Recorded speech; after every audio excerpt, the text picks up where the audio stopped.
Orhun strikes a horned rabbit mid-air with his sword, splitting it in two and watching it dissolve into purple smoke. He immediately moves down the dark stone corridor, testing his rusty physical skills against the dungeon's monsters. He realizes he still has what it takes to be a frontline swordsman. He spots a group of green goblins ahead and decides it is the perfect time to test his support magic. He casts strength up on himself, enveloping his body in a glowing green aura. Support magic is usually cast by backline enchanters to buff their party members' physical abilities or strengthen their equipment, but Orhun applies it directly to himself. He charges at the goblins, firing a blue magic beam from his finger that obliterates the lead monster. He then uses his sword, striking the remaining creatures with wide arcs of blue magic until they all turn into purple smoke. Orhun checks his timer and notes that exactly 3 minutes have passed. He knows support magic does not last forever, and its duration depends on the user's magic resistance. For him, the buffs last exactly 180 seconds. He spots another group of goblins and casts strength up again just before engaging them. He slices through the monsters effortlessly, noting that enchanters are constantly in a race against time to recast buffs at the perfect moment. Normally, an adventurer cannot focus on casting complex support spells while swinging a sword in the middle of a chaotic melee. But Orhun is different. He flawlessly weaves his magic and swordplay together, easily clearing the corridor. He lowers his weapon, reflecting on the painful memory of why he is fighting alone today. Just a day earlier, Orhun stood in a study with his childhood friends and party members, Oliver, Anneli, and Derek. They were the famous Heroes Party, the first group to ever reach the 94th floor of the Southern Grade Dungeon. But their unprecedented success came to a screeching halt when Oliver bluntly told Orhun he was being kicked out of the group. Orhun was completely blindsided and asked why his oldest friends were abandoning him. Oliver coldly explained that they had given him plenty of chances simply because they were from the same village, but Orhun was just too weak to keep up with them anymore. Anneli chimed in, telling Orhun he was nothing but dead weight slowing them down. Derek added that during a recent joint raid with another top-tier party, they saw firsthand how incredible a true S-rank enchanter could be. Compared to those specialists, Orhun's support magic was severely lacking. Orhun tried to defend himself, reminding them that he was originally a swordsman who willingly converted to an enchanter because the party desperately needed one and he had the highest aptitude for it. He even invented his own unique magic style to compensate for his flaws, kept them alive on the deepest floors. But Oliver shut him down, yelling that Orhun only switched roles because Oliver was the superior swordsman. They revealed they had already found a replacement enchanter and had no place for him anymore. Anneli mocked his versatile skill set, claiming his abilities were only A-rank level across the board, making him a useless jack-of-all-trades. Hurt and betrayed by the people he trusted most, Orhun accepted his exile and walked away.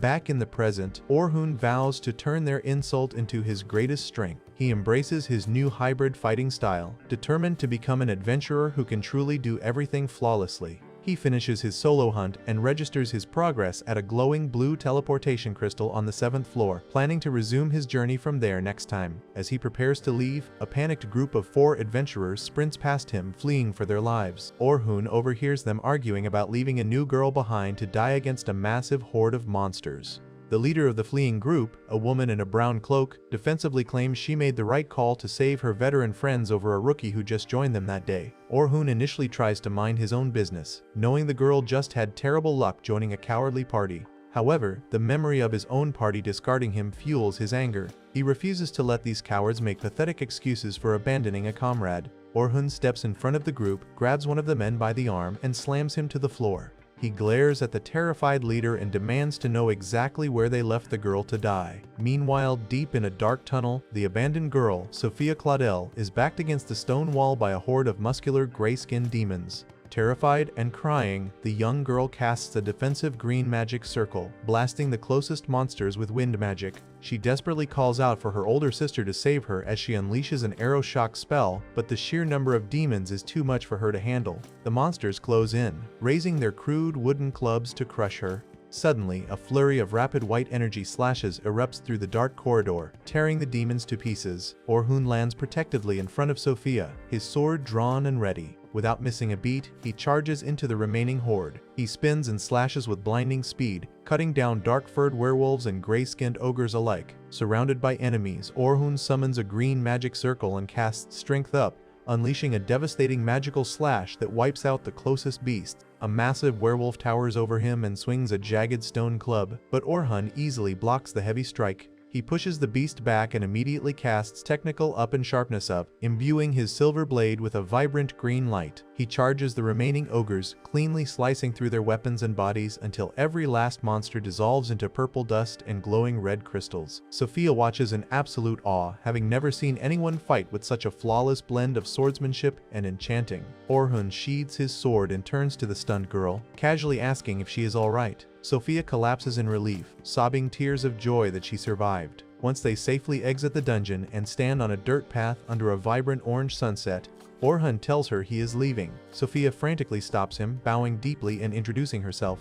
Orhun notices the golden crest on her uniform, depicting a rabbit on a crescent moon, and realizes she belongs to the Night Sky Silver Rabbits, one of the most powerful and popular clans in the kingdom. Sophia nervously clasps her hands together and begs Orhun to let her treat him to dinner, as a thank you for saving her life. Orhun gets flustered and tries to decline, insisting he did not save her for a reward, but Sophia pleads so earnestly that he finally agrees. Sophia excitedly leads him through the town at night to a lively tavern run by her clan. The place is packed with adventurers eating and drinking. Sophia runs up to a long wooden table to greet a red-haired woman sitting there. Orhun recognizes the woman immediately. It is Selma Claudel, Sophia's older sister, the leader of the Silver Rabbits' top S-rank party, and the most famous enchanter on the continent. Selma is a legend who revolutionized dungeon exploration by creating the modern party structure, dividing members into distinct attacker, defender, and supporter roles. Her success was the very reason Orhun's old party forced him to become an enchanter in the first place, leading to his eventual banishment. Selma turns around and assumes Orhun is a creepy older guy trying to date her 14-year-old sister. She furiously accuses him of preying on Sophia and threatens to destroy him, causing magical lightning to crackle around her. Sophia frantically waves her hands and stops her sister, explaining that Orhun actually saved her life in the dungeon. Selma calms down but immediately pieces together that Sophia went exploring completely alone, directly disobeying orders to stay safe before their upcoming major expedition. Selma severely scolds her younger sister, forcing Sophia to apologize and promise never to wander off alone again. With the misunderstanding cleared up, Selma formally thanks Orhun for protecting Sophia and apologizes for her rude outburst. The three of them sit down for a meal together. Selma remarks that it has been a while since she and Orhun last spoke, revealing to a shocked Sophia that they already know each other. Selma explains they met during the massive joint raid last month, where they were stationed together as enchanters. Selma praises Orhun's skills, stating he was a massive help and performed exactly as she expected from a member of the legendary heroes party. Sophia is completely blown away to learn her savior is a famous top-tier adventurer. Orhun quickly corrects them, stating he is no longer a hero and was kicked out of his party just yesterday. Selma is visibly surprised that anyone would let a talent like Orhun go, but she quickly sees an opportunity. She notes that since he is currently a free agent, she has the perfect job for him. Selma wants Orhun to join the Silver Rabbits on a special teaching expedition starting the very next morning. The goal is to take a group of brand new recruits down to the 50th floor of the Southern Great Dungeon in just 3 days. Orhun is stunned by the proposal, pointing out that even the most talented rookies would need at least 6 months of training to survive that deep. Taking them down in 3 days is practically a suicide mission. Selma admits it is a crazy schedule, but they plan to take the shortest route possible to minimize danger. Orhun quickly deduces the real reason behind the rush. He realizes the clan's wealthy sponsors are forcing this dangerous expedition to quickly boost the guild's prestige. Since floor bosses appear every 10 floors and act as massive roadblocks that usually slaughter inexperienced fighters, the clan needs a veteran adventurer to effortlessly kill the bosses. Once the boss is dead, the rookies can simply register at the teleportation crystal and skip the danger entirely, artificially inflating their ranks and strengthening the clan's reputation. Selma is thoroughly impressed by Orhun's sharp intellect, noting he figured out the entire political scheme from just a few vague sentences. Selma sincerely tells Orhun she respects his abilities as an enchanter and desperately needs his help to keep the rookies alive.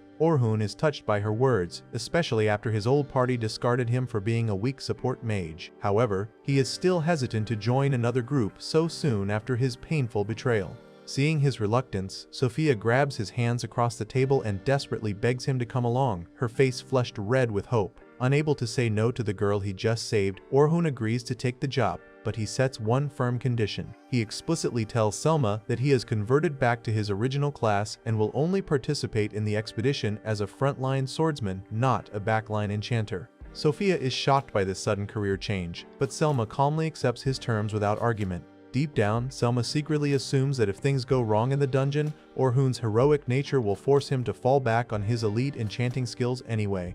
After dinner, Orhun leaves the tavern and walks through the quiet nighttime streets, eventually stopping at a small cluttered potion shop he frequents. The shop is filled with colorful flasks and old weapons, run by an elderly man with a long white beard. The old man warmly welcomes Orhun and serves him a cup of coffee. He thanks Orhun for constantly advertising his little shop over the years, noting that business has been booming ever since Orhun became a famous S-rank adventurer. Orhun smiles sadly and breaks the news that he was kicked out of the hero's party. He apologizes to the old man, explaining that without his prestigious title, nobody will listen to his recommendations anymore, so he can no longer help the shop. The old man simply smiles and waves off the apology. He tells Orhun that he will always be grateful for the help, and that Orhun's worth is not tied to a fancy title. The old man praises Orhun's relentless hard work and strong character, assuring him that from now on, he will only hear more people thanking him because there are countless people out there who genuinely need his help. He urges Orhun to treasure those moments of gratitude and to start living for himself while continuing to help others. Touched by the old man's unwavering support, Orhun thanks his longtime friend and leaves the shop with a renewed sense of purpose. The next morning, Orhun arrives at the Night Sky Silver Rabbit's headquarters, fully equipped and ready to begin his new journey. Selma greets him with a smile, noting he looks much livelier and relieved now that he is finally free from the toxic environment of the hero's party. Orhun smirks and agrees, ready to show the world the true power of an adventurer who can master everything. Orhun steps into the office of Vince Briars, the head of the Night Sky Silver Rabbits. Vince welcomes him warmly and mentions that he already knows all about Orhun leaving the hero's party, meaning they do not need to waste time hiding their true intentions. Vince asks Selma to explain the details of the upcoming teaching expedition to their new recruit. Selma outlines the grueling schedule for the next 3 days, detailing their ambitious plan to take a group of completely inexperienced rookies from the first floor all the way down to the 51st floor of the Great Dungeon. She specifies that they need to reach the 21st floor by the end of the first day and the 36th floor by the second day. Vince then changes the subject slightly to express his absolute disbelief that the hero's party actually let someone of Orhun's caliber go.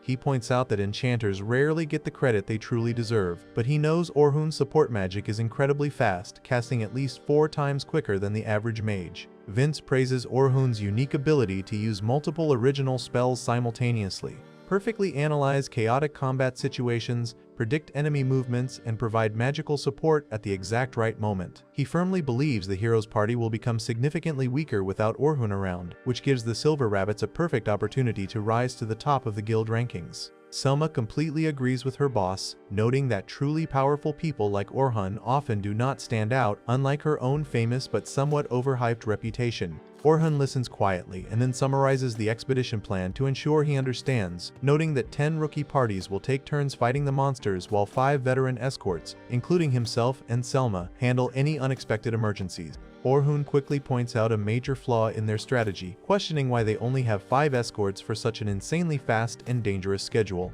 He explains that normally, an expedition this risky would require multiple top-tier A-rank parties to ensure the rookies stay entirely safe. Selma tries to brush off his concern by claiming the extra stress will help the rookies grow and gain valuable combat experience, but Orhun easily sees right through her flimsy excuse. He realizes the clan definitely has some hidden political motive or sponsor pressure, forcing them to push this dangerous mission so quickly, but he also knows they will never reveal their true reasons to an outsider like him. Deciding not to pry any further into their clan politics, Orhun agrees to help them. Vince thanks him and immediately offers a massive reward of 2 gold pieces up front and 10 more upon the successful completion of the mission. Orhun accepts the offer, noting to himself that the amount equals an entire year's worth of living expenses, which shows just how highly the clan values his combat skills. The next morning, Orhun heads to the massive stone entrance of the Great Dungeon to meet up with the expedition group. He spots Selma and Sophia standing together and walks over to greet them. Sophia looks entirely different today, wearing a dark blue and white rookie uniform equipped with a red gem brooch instead of her usual clothes. Orhun quickly compliments her new outfit, causing Sophia to blush deeply and shyly thank him for the kind words. Selma notices the cute interaction and immediately starts teasing Orhun, asking if he has a lot of experience flattering women and if he currently has a girlfriend hiding somewhere. Orhun gets highly flustered and strongly denies it, explaining that he simply got used to talking to girls because several members of his old hero's party were female. Selma then asks where he is living now, and Orhun mentions he is currently staying at a local inn until he finds a permanent place to settle down. Selma mischievously turns to Sophia and asks if she plans on visiting Orhun at his inn, making Sophia panic instantly and yell at her older sister for being a huge jerk. Orhun laughs nervously at the sibling banter before Selma shifts the conversation, asking why he is standing so far away from the rest of the large group. Orhun explains that since he is an outsider with a lot of combat experience, he does not want his intimidating presence to make the new recruits nervous before their first dive. Selma appreciates his consideration but asks him to follow her so he can help loosen up the tense rookies. Sophia heads off to find her specific group while Selma introduces Orhun to the other 3 escorts standing nearby.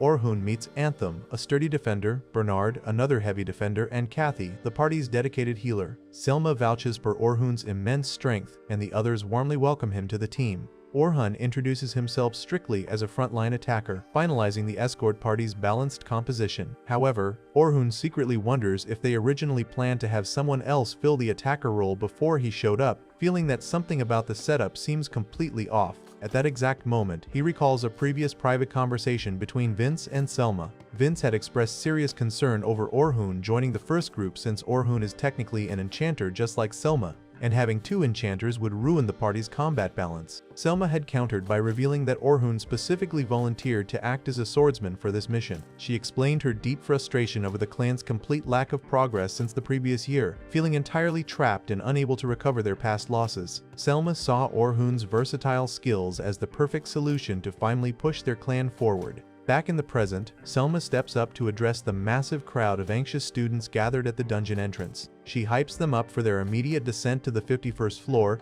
and then dramatically introduces Orhun as their special helper. She reveals to the entire crowd that Orhun is a former member of the legendary Heroes Party and has successfully reached the 94th floor of the dungeon. The rookies erupt into wild cheers, completely awestruck by the presence of a real high-level hero. Orhun feels a massive drop of sweat form on his face, extremely embarrassed by the over-the-top introduction. Selma whispers to him that part of their job is to help the rookies relax and focus, but Orhun still genuinely hopes the unwanted attention will not come back to bite him later. Selma then assigns Orhun to personally escort Group 10, explaining that they are the clan's most promising rookies and desperately need a veteran to show them the ropes. Orhun walks over to meet his assigned team and is highly surprised to find only 3 members standing there, noting that a smaller party is incredibly dangerous for inexperienced fighters. A young blonde boy named Logan confidently steps forward and claims the party is small, simply because nobody else can keep up with their immense skills. Logan introduces himself as the party leader and an enchanter,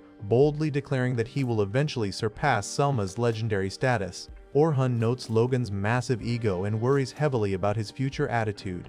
Next, a pink-haired girl named Caroline eagerly introduces herself as a defender. Orhun points out her complete lack of armor, and Caroline proudly explains she is a dodge-type defender who relies on pure speed to avoid attacks and get close enough to kill monsters. Orhun knows dodge types struggle massively without extensive combat experience, but Caroline quickly dismisses his concerns, bragging about her natural talent while Logan yells at her for constantly ignoring their teachers. Finally, Sophia steps forward and politely introduces herself as a rear attacker and caster. Orhun instantly feels a wave of relief, finding extreme comfort in Sophia's completely normal and polite demeanor compared to her chaotic teammates. The group finally enters the dark, rocky caverns of the Great Dungeon to begin their rapid descent. As they walk through the dim tunnels, Caroline relentlessly pesters Orhun, demanding to know exactly why he left the famous Heroes Party and questioning if he views their clan as rivals. Orhun gets highly annoyed and bluntly tells her it is none of her business. Caroline pouts but quickly shifts her attention, asking if Orhun and Sophia already know each other. Sophia nervously admits that Orhun is the amazing guy who recently saved her life during a monster ambush. Caroline gets incredibly excited, telling Sophia she has absolutely nothing to worry about now that a real hero is actively protecting them. Orhun realizes Caroline's endless annoying questions were actually just a clever way to calm Sophia's nerves, making him respect the pink-haired girl's hidden consideration for her teammates. Suddenly, 2 massive white wolves with glowing yellow eyes ambush them from the dark shadows. Orhun calmly watches the beasts charge, easily leaping over the first wolf without breaking a sweat. He perfectly times his magical trap spells, causing sharp crystal pillars to erupt straight from the ground and instantly impale the wolves. The monsters dissolve into smoke as Orhun notes his traps are working flawlessly to eliminate enemies approaching from the rear without slowing down the group's pace. He actively wants to avoid wasting any time on useless battles. As the team pushes deeper into the dungeon, they finally reach the 20th floor. Orhun carefully observes Group 10's combat dynamics during their numerous fights. He realizes Logan is actually a genuine genius enchanter who could easily hold his own in a top-tier party right now, but he heavily loses points for being terrible at giving clear orders to his team. Meanwhile, Caroline showcases incredible speed as she dashes past enemies and slices them with her twin daggers, but her reckless habit of charging headfirst into danger absolutely terrifies Orhun. He also notes her daggers severely lack the sheer destructive power needed for their party setup. Sophia proves to be a highly solid fighter without any major rookie mistakes, though Orhun hopes she will become much more assertive once she fully bonds with her teammates. The group soon encounters the 20th floor boss, a massive green-skinned ogre wearing a skull necklace. Caroline immediately jumps into action, using her blinding speed to relentlessly attack the beast. The rookies successfully coordinate their strikes and quickly bring the massive monster crashing down into the dust. Selma approaches the exhausted but victorious group, enthusiastically congratulating them on their incredibly fast clear time. She instructs everyone to register their progress on the giant glowing blue teleportation crystal in the center of the cavern, marking the successful end of their first day's exploration. The group exits the dungeon and walks through a scenic canyon under a vibrant sunset. Orhun and Selma chat about the day's progress while walking back to town. Orhun praises Group 10's individual potential but expresses serious concern over their complete lack of teamwork, specifically pointing out Caroline's reckless behavior. They agree to continue working on improving the group's synergy the next day and part ways. Orhun heads back to his rustic room at the inn to rest. He picks up the latest newspaper and is completely shocked to see his own face printed on the front page. The article publicly details his forced expulsion from the Heroes Party and proudly announces his official replacement. Orhun feels a deep sting of betrayal, wishing his old friends had at least waited until the teaching expedition was over before leaking the humiliating news. He worries heavily that the rookies will read the paper and instantly lose all respect for him. Deciding there is absolutely no point in dwelling on the inevitable, he puts on his dark jacket and heads out into the bustling town square to clear his head. As he walks past the medieval timber-framed buildings, a familiar voice suddenly calls out his name. Orhun turns around and is completely stunned to see Luna, his childhood friend and a current member of the Heroes Party. Luna approaches him with a desperate, pleading look in her eyes. Orhun knows Luna was away on an errand when Oliver viciously kicked him out, and he admits to himself that he still has some lingering attachments to her because she always treated him kindly, even when the others grew cold and distant. Luna begs Orhun to come back to the party, claiming they still desperately need his strength. Orhun immediately guesses she is acting entirely on her own and asks if the others actually want him back, especially after publishing that humiliating newspaper article. Luna looks confused and admits she hasn't seen the paper yet, but she promises to do everything in her power to persuade the rest of the team to accept him again. She steps forward and firmly grabs his hands, desperately reminding him of the childhood promise they made with Oliver to clear the Great Dungeon together. Orhun stares at her in shock, deeply pained by the tragic memory. He gently pulls his hands away and bluntly tells her that Oliver was the one who kicked him out, making their dream completely impossible to fulfill now.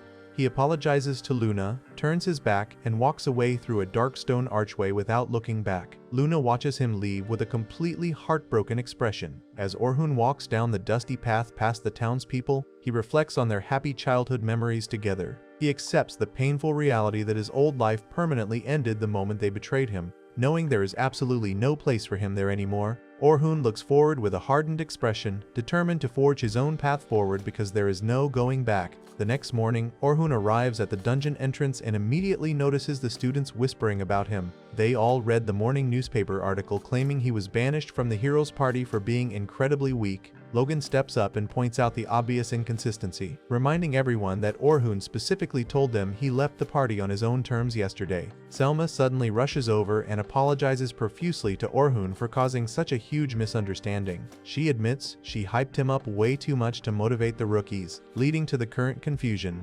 Orhun casually waves it off, taking the blame for not being clear enough about his past and promising to back them up during the dive. The students quickly regain their confidence, knowing Orhun successfully survived the 94th floor. However, Orhun decides to be completely honest and blatantly admits that the newspaper is mostly right about his lack of strength, confessing that he is absolutely no hero right now.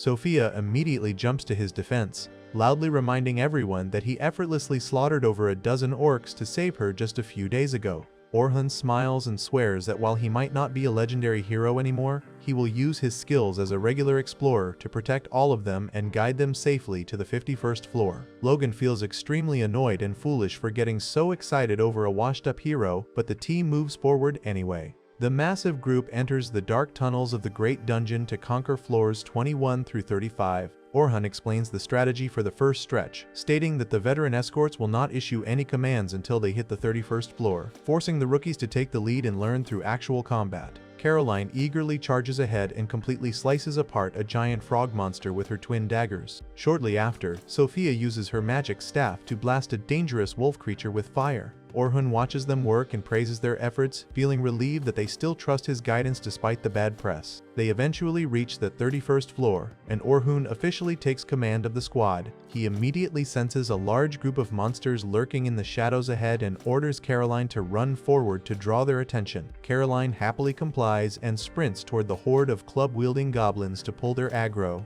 Orhun then turns to Sophia and assigns her to take out the massive orcs hiding in the back of the enemy formation. He quickly orders Logan to cast a series of support spells to buff the girl's agility, technical skills, and magical power. Logan easily conjures the glowing magic circles to empower his teammates, but he secretly thinks Orhun's tactical orders are completely basic and unimpressive, assuming Orhun really is nothing special after all. The battle kicks off, but things quickly go wrong when a massive, muscular orc charges directly at Sophia. Due to her severe past trauma of being ambushed by orcs, Sophia completely freezes in pure terror and becomes totally unable to defend herself.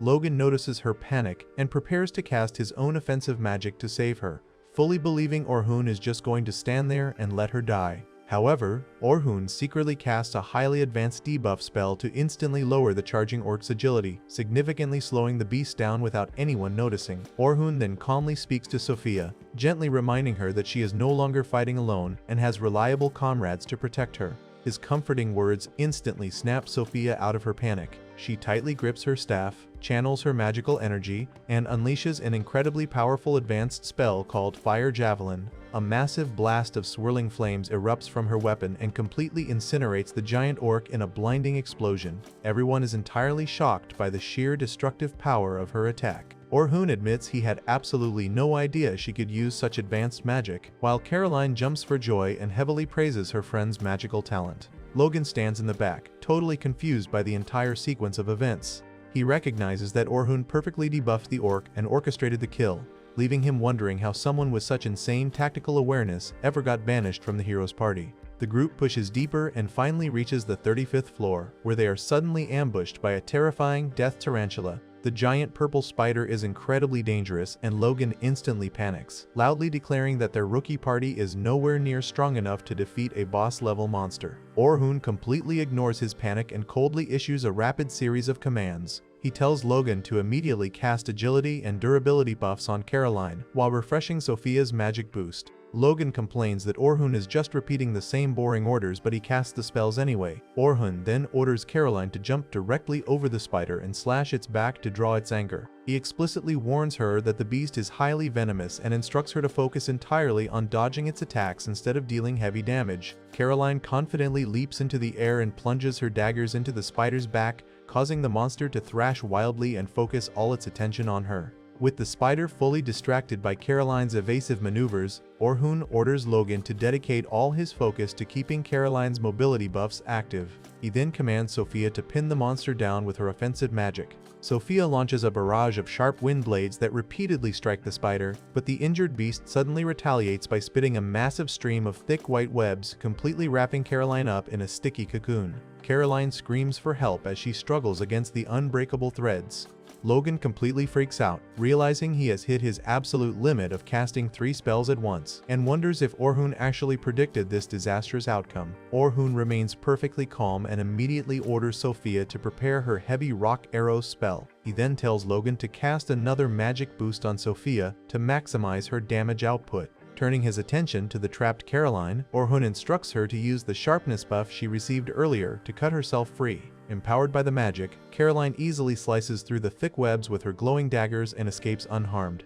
With the spider completely outmaneuvered, Sophia drops a massive barrage of giant stone stalactites from the ceiling directly onto the beast, crushing it instantly. The girls cheer wildly in celebration of their massive victory.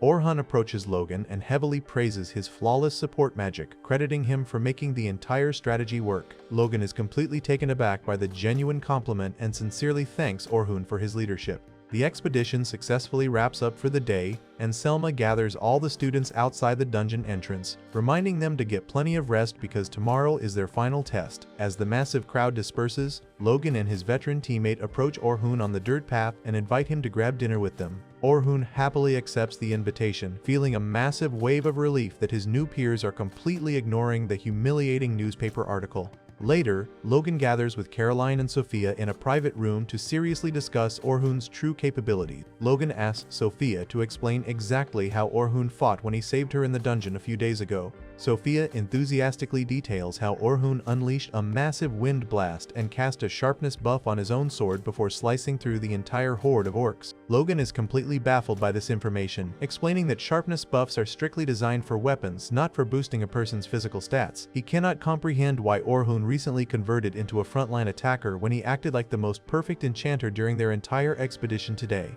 Logan admits to the girls that he completely misunderstood Orhun earlier and feels stupid for ever doubting him. He breaks down the combat encounters, explaining that Orhun secretly used an incredibly high-level agility debuff on the orc to save Sophia, a spell so difficult that even a legendary enchanter like Selma struggles to cast it reliably. Logan also analyzes the Death Tarantula fight, pointing out that Orhun executed the absolute perfect combat formation. By using Caroline as a pure dodge defender to distract the boss, Orhun created the perfect opening for Sophia to attack and Logan to support. Logan notes that Orhun even flawlessly tracked the exact expiration times of all their magical buffs and perfectly predicted the spider's web attack before it even happened.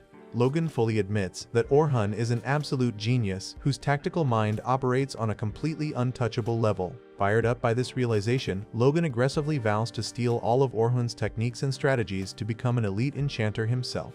Caroline and Sophia also get incredibly hyped up, promising to train harder and maximize their potential for the final day. Meanwhile, Orhun sits in a lively tavern enjoying a massive feast with two veteran escorts. The veterans assure Orhun that the newspaper article was totally uncalled for and tell him to just forget about his old toxic teammates. They then ask him why he chose to convert to a swordsman when he is clearly an elite enchanter. Orhun happily explains that his grandfather was a legendary explorer who once annihilated a massive monster with a single sword strike. Witnessing that incredible feat as a child made Orhun dream of becoming a master swordsman. He proudly earned the attacker role in the hero's party, but things quickly went downhill when they reached the extremely dangerous lower floors of the dungeon. Because the monsters became significantly stronger, the party's clearing pace slowed down drastically. Instead of taking the time to properly train and adapt, the party became obsessed with rushing forward and desperately needed an enchanter to buff their stats. Since Orhun was a versatile jack-of-all-trades who could easily learn any skill, the party selfishly forced him to abandon his sword and become their dedicated support mage. Orhun firmly tells the veterans that this was a terrible, short-sighted strategy. He insists that they should have slowed their pace and focused on genuinely getting stronger instead of relying on cheap buffs to survive. He confidently states that because the hero's party refused to fix their core weaknesses, they have absolutely zero chance of ever clearing past the 94th floor without him holding their hands. The veterans are fascinated by his logic and ask him to describe his ultimate ideal for a swordsman. Orhun smiles and declares that he wants to become a supreme jack-of-all-trades who can completely solo the deepest, most dangerous floors of the dungeon using a perfect mix of blade and magic. His friends raise their glasses, fully supporting his ambitious dream.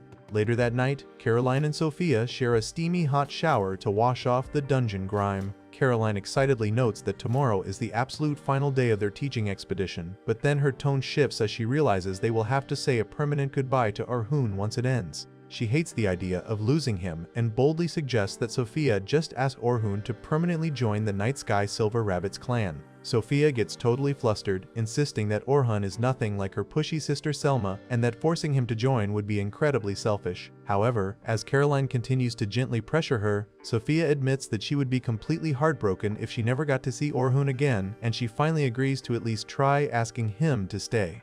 The next morning, the sun rises over the massive rocky canyon as Orhun and the entire group of students gather at the dungeon entrance, fully prepared and highly motivated to conquer the final, most dangerous day of their expedition. As everyone gets ready at the dungeon entrance, Caroline playfully reminds Orhun that they expect a nice reward if they do well today. While actively teasing Sophia about wanting Orhun to permanently join their Night Sky Rabbits clan, Sophia blushes and gets completely flustered, but Orhun just laughs it off and tells them all to stay sharp so they can make it back safely. While they prepare to head inside, Orhun overhears some other students gossiping about the newly reformed Heroes Party. The rumors say Oliver's team is heading straight down to the 92nd floor today to test out their teamwork with their brand new enchanter. Orhun finds this completely ridiculous, knowing that starting on such a dangerously deep floor just to practice teamwork is a terrible idea since they should obviously start on an easier floor to build chemistry. However, he quickly brushes it off, reminding himself that whatever happens to them is no longer his problem. Meanwhile, deep inside the dungeon on the 92nd floor, the Heroes Party is doing exactly what the rumors suggested.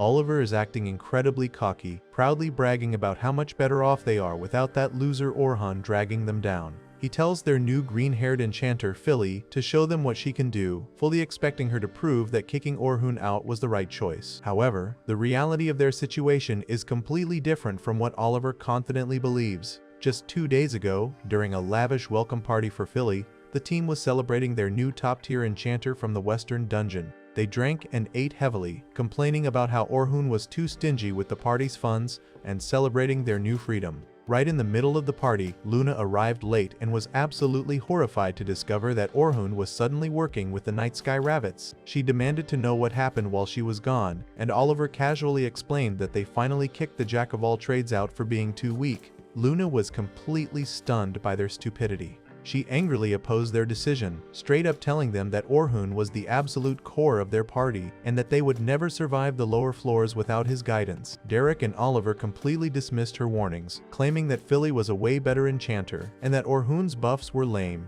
When Oliver announced his plan to test Philly right on the 92nd floor, Luna explicitly warned them that a terrifying black dragon lives down there and that they only barely survived fighting it last time because Orhun was there to manage everything. Oliver arrogantly brushed off her perfectly valid concerns, insisting that they were only going to test their teamwork on lesser monsters and wouldn't actually fight the dragon. He then formally ordered Luna to fall in line, leaving her completely stressed out. Back in the present, the Heroes Party engages a massive mammoth monster, but their so-called perfect teamwork immediately starts falling apart. Oliver swings his golden sword to slice off the beast's tusk, but his attacks barely scratch it. He immediately complains that his sword feels ridiculously heavy and that his stat buffs keep wearing off almost instantly. Philly panics and desperately tries to reapply her magic circles, but she completely struggles to keep up with the team's rapid movements. When the mammoth counters with a massive beam of energy, Derek barely manages to block the attack with his shield, getting violently thrown backward in the process. He yells at Anneli to flank the monster, so she tries to retaliate by casting her signature fire bullet spell.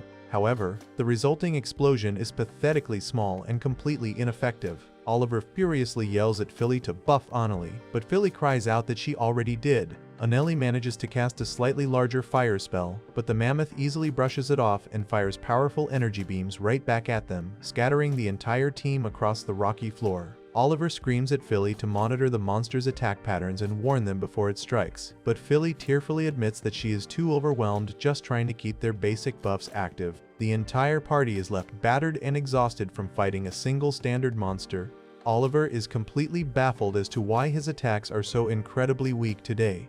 Luna finally steps forward, asking if they seriously haven't figured out the real reason behind their sudden massive drop in power. Before she can even explain the truth, a massive, terrifying black dragon suddenly drops from the dark ceiling and violently crushes the mammoth under its giant claws. Oliver completely freaks out, knowing the black dragon is a lower floor boss that shouldn't even be wandering around this area. Luna immediately screams at everyone to run away, but Oliver and Derek stubbornly refuse to retreat. Delusional from their past victories, they arrogantly believe they can easily kill it again. Anneli confidently steps up and casts her absolute strongest explosive fire spell directly at the dragon's head, creating a massive explosion. The smoke clears, and the dragon is completely unharmed. It instantly retaliates with a massive burst of flames, blasting Anneli across the cave and leaving her severely injured on the ground. Derek is also caught in the blast and completely incapacitated. Seeing half her team wiped out in seconds, Philly completely freezes in pure terror. Luna desperately rushes over to heal Annalie and Derek while screaming at Oliver to buy them some time.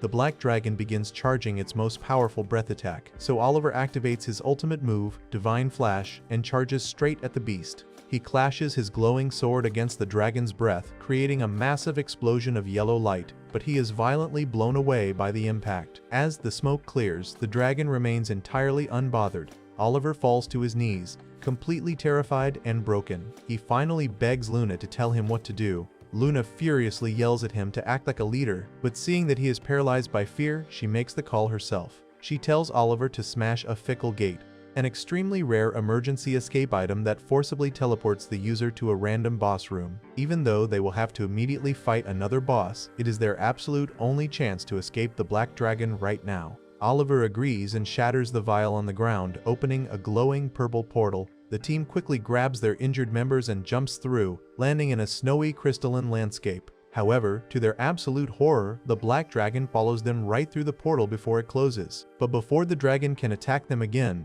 the portal expands and the dragon flies straight into another section of the dungeon and completely vanishes. While Derek and the others breathe a massive sigh of relief, Luna is absolutely horrified. She realizes that the Black Dragon has just teleported into a random boss area where other unsuspecting adventurers are currently fighting. She immediately orders the team to rush back to the guild to request a forced recall, a special guild card function that will safely teleport every single adventurer out of the dungeon before the dragon slaughters them all. Oliver hesitates, intensely worrying about the severe penalty the guild will give them for causing such a massive disaster, but Luna completely ignores his cowardly whining and tells him to hurry. She then drops the ultimate bombshell, stating that after they evacuate everyone, they will have to go back in and fight the dragon themselves, but they must swap Philly out and beg Orhun to come back. Oliver furiously refuses to ask Orhun for help, stubbornly insisting that Philly is way more talented. Luna finally snaps and forces Oliver to face reality. She asks him if he knows how support magic works, and he answers that the enchanter decides how much to raise a stat, while the target's body determines how long the buff lasts. Luna confirms this and explains that Philly's buffs are wearing off in under a minute because Oliver and the rest of the party actually have incredibly high natural magic resistance. Their bodies naturally reject regular support magic, making them an absolute nightmare for any normal enchanter to work with. Orhun was the absolute only person who perfectly managed their complicated stats and kept them alive.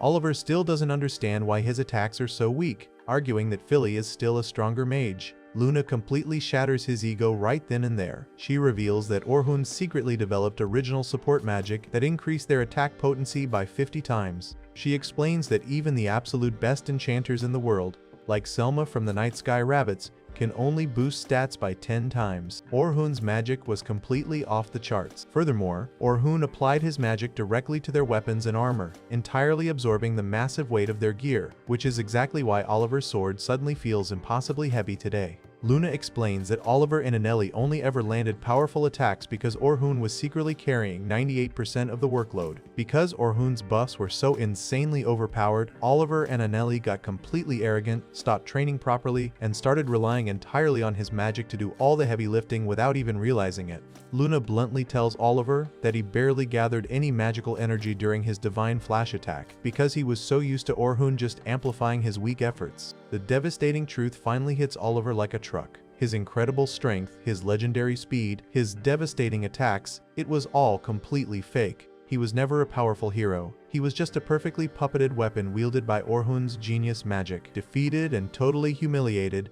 the hero's party limps out of the dungeon and returns to the surface. As they walk through the massive rocky canyon, other adventurers spot them and excitedly praise them as the legendary hero's party who easily conquer the deepest floors. Hearing their innocent cheers absolutely crushes Oliver. He grinds his teeth in pure agony, fully realizing that his arrogance just unleashed a deadly black dragon on innocent people. He screams in frustration, loudly admitting to himself that they are completely fake heroes who put everyone in danger. He breaks down, agonizing over the fact that he genuinely believed he was the one who defeated the Black Dragon with his own strength, only to finally realize that his entire party is absolutely nothing without Orhun. Completely unaware of the disastrous situation unfolding with his former party, Orhun stands in a dark cavern on the 36th floor with his new companions from the Night Sky Silver Rabbits. He explains to the new recruits that their main goal for the final day of their expedition is to clear the dungeon all the way down to the 50th floor before using their teleportation crystals to head back to the surface. Caroline is extremely eager to get moving, excitedly talking about how she absolutely cannot wait to slaughter some monsters. Orhun sighs and reminds her that she is a defender, meaning she cannot just blindly rush at the enemies every single time. Caroline stubbornly argues that if she fights alone on the front lines, everyone else will have to work less and stay completely out of danger. The recruits then bring up the legendary adventurer Albert Sensible, the undisputed former ace of their clan who tragically died fighting the Black Dragon on the 92nd floor last year. They solemnly recount how Albert sacrificed himself to protect his own defender, which only fuels Caroline's misguided belief that she needs to keep her teammates as far away from the action as possible to prevent anyone else from losing their smile. Orhun strictly warns her against this reckless mindset, explaining that there is a severe limit to what an individual can accomplish alone and that she needs to start thinking of herself as part of a cohesive team. Sophia and Logan quickly chime in, begging Orhun to give them advice on how to get stronger too, and Orhun promises to help them all out. As they continue their descent through the 36th floor, the clan's red-haired leader Selma, who is also Sophia's older sister, walks alongside Orhun and praises his performance. She notes that the new recruits have really taken a liking to him despite the nasty rumors spread by his former party. Selma reflects on how incredibly difficult it has been to fill the massive hole left by Albert's death, as he was always someone the entire clan could count on in a crisis. She then subtly tries to recruit Orhun to join them permanently as a swordsman. She explains that their party doesn't actually need another enchanter since she is already considered the best enchanter on the continent, but she intends to closely watch his combat skills during the upcoming floor boss battle to see what he is truly capable of. The group eventually reaches the 40th floor, a massive cavern filled with sharp stalactites and glowing green pools. Selma announces that they will split into smaller teams to practice navigating the maze and finding the boss room on their own. Orhun is assigned to watch over Caroline, Sophia, and Logan in Group 10. The recruits admit they are a little nervous about being on their own, but Orhun reassures them that gathering information and mapping out the paths is a crucial part of being an adventurer. The kids then eagerly ask Orhun to tell them stories about the deeper floors since he is one of the very few people who has ever been down there. Orhun casually describes the lower floors, starting at floor 76, as freezing snow-covered mountains filled with ice lizards, and the deepest floors starting at 91 as rotting, dangerous swamps. Suddenly, Orhun gets a terrible, creeping sensation and realizes that the cavern is completely empty of monsters, almost as if the creatures are actively hiding from something much more dangerous. Caroline completely ignores the creepy atmosphere and loudly shouts for the monsters to come out and fight. Almost immediately, a fast and deadly azure goblin ambushes them from the shadows. Caroline excitedly draws her curved blade and recklessly charges straight at it, completely ignoring Orhun's desperate warning to stop. Before the monster can strike her down, Orhun quickly extends his hand and casts a powerful debuff to severely lower the goblin's agility. Thanks to his quick intervention, Caroline easily slices the monster to pieces and joyfully celebrates her victory. Orhun immediately scolds her for running off on her own, explaining that azure goblins are incredibly fast and strong, and she would have been seriously injured if he hadn't slowed it down. He reiterates that the defender is the core of the party and that her reckless actions will only put her friends in even more danger when they are forced to step in and save her. Caroline finally apologizes, so Orhun offers to teach her a proactive defense strategy called active defense. He explains that every living creature must physically prepare before launching an attack, such as stepping forward right before throwing a punch. He teaches her that if she can perfectly read the enemy's movements and slash their legs right at that exact moment, she can completely lock down their attacks before they even happen. Caroline is absolutely thrilled to learn this and promises to focus on drawing the enemy's attention properly. Logan then eagerly asks Orhun to teach him about debuffs, but Orhun explains that debuffs are actually an incredibly difficult and inefficient type of support magic to rely on. He reveals that floor bosses and high-level monsters on the deeper floors possess massive magic resistance, making debuffs almost completely useless unless the caster knows their exact elemental weaknesses. Instead, Orhun decides to teach Logan about trap magic. He suddenly tells the group to look behind them, and when they turn around, they see two massive white wolves charging straight at them. Before the wolves can even attack, they step onto a glowing golden magic circle Orhun had secretly placed on the ground earlier. The trap violently explodes, summoning a massive field of sharp icy spikes that completely impales and destroys the beast. Orhun explains that setting up traps to cut off the enemy's escape routes and prevent ambushes from behind allows the rest of the party to focus entirely on the enemies in front of them. Logan is completely blown away by this tactical approach and passionately declares that he wants to become exactly that kind of strategic enchanter. Finally, Orhun turns his attention to Sophia and teaches her about a highly advanced technique called parallel construction, which allows a mage to cast multiple spells at the exact same time.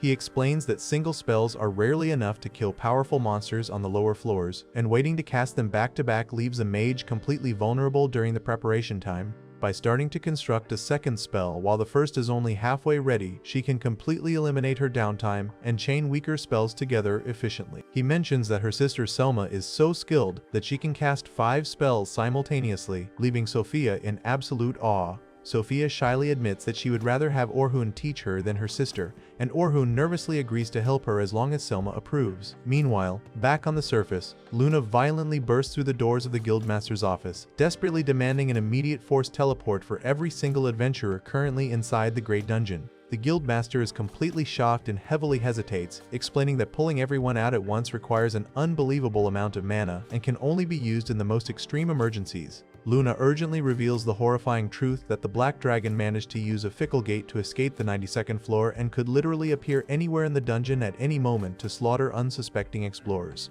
Realizing the catastrophic danger, the Guildmaster immediately authorizes the spell and gathers all the top mages in the wood-paneled council chamber to begin charging the massive teleportation circle.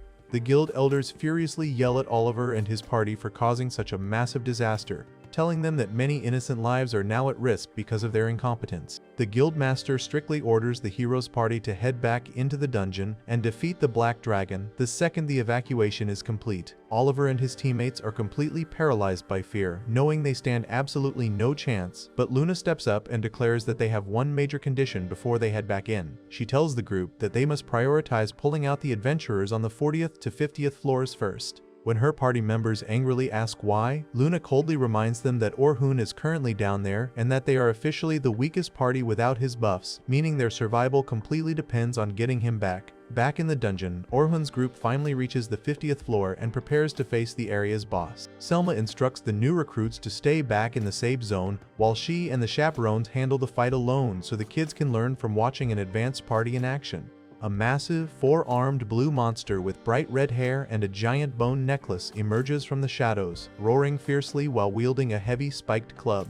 The advanced party immediately springs into action, displaying flawless teamwork. The silver-armored knight perfectly executes active defense, locking down the giant's movements and blocking its massive strikes, while Selma seamlessly uses parallel construction to surround the area with multiple glowing green magic circles. They efficiently corner the beast, and with one final coordinated strike, the knight unleashes a powerful glowing slash that destroys the monster, turning it into a dropping gem. The recruits are completely amazed by how fast and calculated the battle was, finally understanding what true teamwork looks like. However, their expedition takes an unexpected turn when another massive boss suddenly appears in the cavern. A giant purple crab monster with incredibly thick armor and massive pincers charges at them. Selma's party struggles to deal significant damage to the crab's tough shell, so they rely on Orhun to break its defenses. Orhun steps up, casually drawing his silver sword, and lunges straight at the giant beast. He secretly activates his own original spell called Impact, a highly advanced cheat ability that forcibly enhances his equipment's power and toughness by 100 times for a single fraction of a second. His blade glows with blinding blue energy as he slices cleanly through the crab's massive,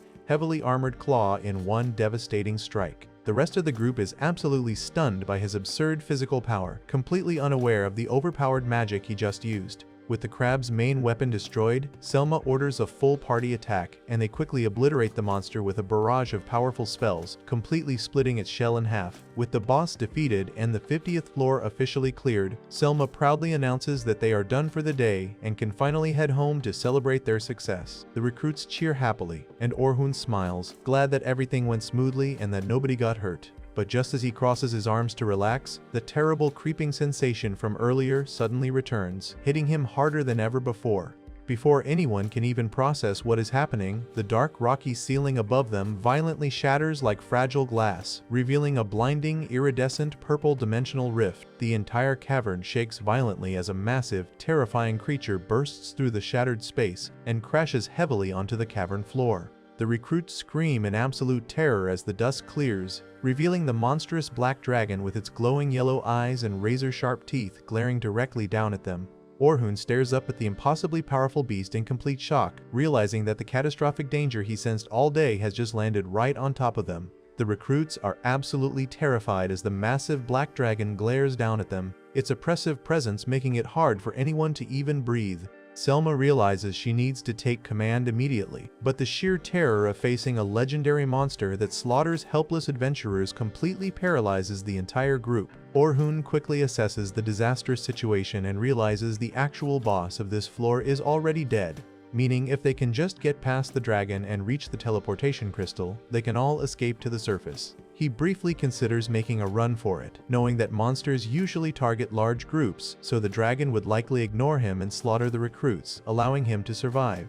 However, he quickly rejects the cowardly thought, clenching his fist and drawing his silver sword. He vows to protect the rookies no matter the cost and abandons any idea of just buying time, realizing the only way everyone survives is if he actually steps up and defeats the black dragon himself. He shouts for the chaperones to take a defensive posture and do whatever it takes to keep the recruits safe while he takes the vanguard. The dragon opens its massive jaws and unleashes a devastating beam of bright yellow energy straight at the group. Kathy quickly casts a magic ward, creating a glowing green hexagonal barrier around the recruits, but the blast is overwhelmingly powerful. Just as the barrier is about to break, Orhun charges forward, using his own magic to reinforce the shield for a split second before leaping through the massive fiery explosion. He darts toward the dragon and strikes its head with his dual swords, deliberately aiming for the brief moment when the creature closes its eyes to protect them. His rapid strikes create a massive explosion of sparks and dust, but as the smoke clears, the dragon stands completely unharmed. Orhun realizes his normal attacks will never be enough to pierce its incredibly thick scales. He reassures the terrified recruits that he has a solid plan and tells them to stay put while he deals with the monster alone. He deliberately draws the dragon's aggro, shouting and waving his sword to make sure it focuses entirely on him instead of the vulnerable kids. Selma watches in panic, remembering how this exact monster killed their former ace, Albert, and wonders if they should really let Orhun fight such a beast by himself. The dragon unleashes another massive torrent of fire directly at Orhun, but he calmly raises his hand and casts Reflective Wall, a glowing spherical shield that bounces the scorching flames right back at the beast. The dragon takes the hit but still remains completely uninjured by its own fire. Seeing this, Orhun accepts that he has to take some serious risks if he wants to win. He activates his support magic, casting status up to double all of his physical stats. Selma is totally shocked, noting that casting support magic usually just resets the timer on the buff, making it impossible to stack the same spell. But Orhun completely defies common sense, continuously casting the spell over and over using parallel construction. He yells out as he pushes his body to the absolute limit, casting the buff 3, 4, 5 and eventually 8 times in a row. The immense strain of parallel casting so many spells simultaneously takes a heavy toll on him, causing blood to drip from his nose and mouth as a vibrant yellow aura of electricity engulfs his entire body. He explains that 5 consecutive casts effectively multiply his status 32 times over, but the extreme burden on his body means he cannot keep the power up for long. Moving at blinding speeds, he charges at the dragon, his movements so fast he looks like a blur of yellow light to the onlookers. The recruits watch in absolute awe as he easily dodges the dragon's incoming attacks and runs straight up its massive body, his blade sparking wildly against its thick armor. When the dragon tries to blast him out of the air, Orhun leaps higher and seemingly creates invisible stepping stones to launch himself around the cavern. A recruit wonders if it is magic, but Orhun explains it is a special ability called Magical Convergence, which allows him to gather ambient magic into a single physical point to materialize it and safely propel himself through the air. He then casts Sharpness Up and Durable Up on his sword, combining them with his original cheat spell, Impact. He dives down and strikes the dragon with a devastating blow, unleashing a massive pillar of blue light that completely shatters the dragon's tough scales and sends it crashing heavily to the cavern floor. The recruits cheer wildly, amazed that he actually managed to pierce the dragon's legendary armor. However, Selma knows the fight is far from over. She realizes Orhun is doing the impossible by chaining support magic, adding effects to his weapons, and using his unique impact spell, effectively fighting like an entire high-level party combined into one single person. She wonders if she should step in to help, but she quickly realizes that even the strongest members of her clan could not beat this monster. Her only job is to firmly protect the new recruits so Orhun can focus entirely on the battle without worrying about collateral damage. Suddenly, the cavern shakes again as the black dragon rises back to its feet, now radiating a terrifying purple aura of pure magical energy. Selma feels an overwhelming sense of fear welling up inside her as the dragon unleashes its true power. This oppressive presence reminds Orhun of his painful past. Deep in his memories, he thinks back to when he and his friend Oliver were just young children in combat training. Their peaceful village was suddenly attacked by ruthless bandits who slaughtered everyone and burned their homes to the ground. The two young boys stood amidst the bloody corpses of their neighbors and family, crying in absolute agony over their utter helplessness. Later, as they stood before the fresh wooden burial mounds under the morning sun, Oliver clenched his fists and swore to get stronger so nobody could ever steal anything from him again. Orhun, with tears streaming down his dirt-stained face, made his own desperate vow to become strong enough to protect everything he cares about so he would never have to experience such horrific loss ever again. Drawing immense strength from this tragic memory, Orhun tells himself that he just needs to drive away the horror right in front of him to keep his childhood promise. The dragon begins gathering magical power from the surrounding area, turning the purple mist into a deadly weapon. Selma warns the others that this is the Black Dragon's strongest spell, the very one that has killed countless seasoned adventurers. Orhun realizes the dragon is finally taking the fight seriously, as it can transform the ambient magic into countless projectiles that attack from all directions at once. Refusing to back down, Orhun charges forward, weaving through a relentless barrage of purple energy blasts. He casts Fire Bullet, launching himself toward the beast and striking its back, but the dragon proves to be incredibly resilient. It quickly changes its attack pattern, firing faster and much more unpredictable blasts that force Orhun to desperately defend himself. He casts Rock Wall, pulling up massive slabs of stone from the ground to block the incoming needles of purple energy. When the dragon fires a massive, completely unavoidable beam, Orhun barely survives by hiding behind a pre-planted reflective wall. The recruits watch in amazement as Orhun perfectly executes the active defense strategy he taught them earlier, predicting the dragon's movements and pinning it down so it cannot target the group. Despite his incredible performance, Orhun is completely exhausted. He thinks back to his days in the Heroes Party, remembering how Derek and Luna would always block heavy attacks, and Ellie would pin the enemy down with spells, and Oliver would deliver the final crushing blow. Now, he is forced to fulfill every single combat role by himself. Determined to prove he does not need them, he vows to win this fight completely alone. He activates a highly complex magic circle on the ground beneath the dragon. He explains that it is a trap spell called Raise and Repeat, which secretly absorbs the magical power from the surrounding area and fires the enemy's previous attack back at a much higher intensity.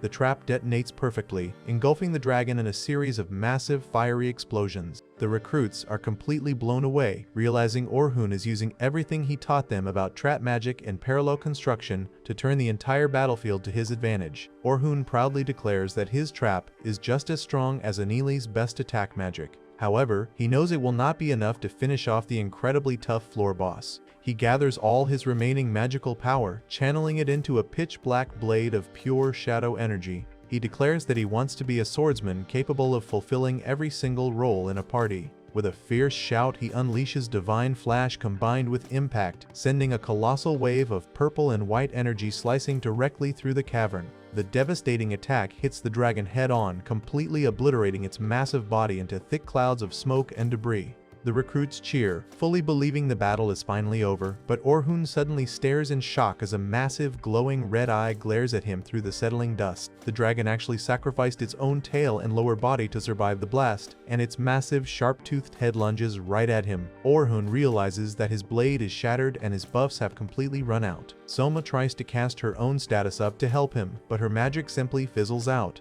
Orhun yells at her to focus solely on protecting the recruits, refusing her support because the sudden change in stats would throw off his carefully honed timing. He knows both he and the dragon are on their absolute last legs, ready to end things once and for all. Orhun casts an ultimate spell called Destruction.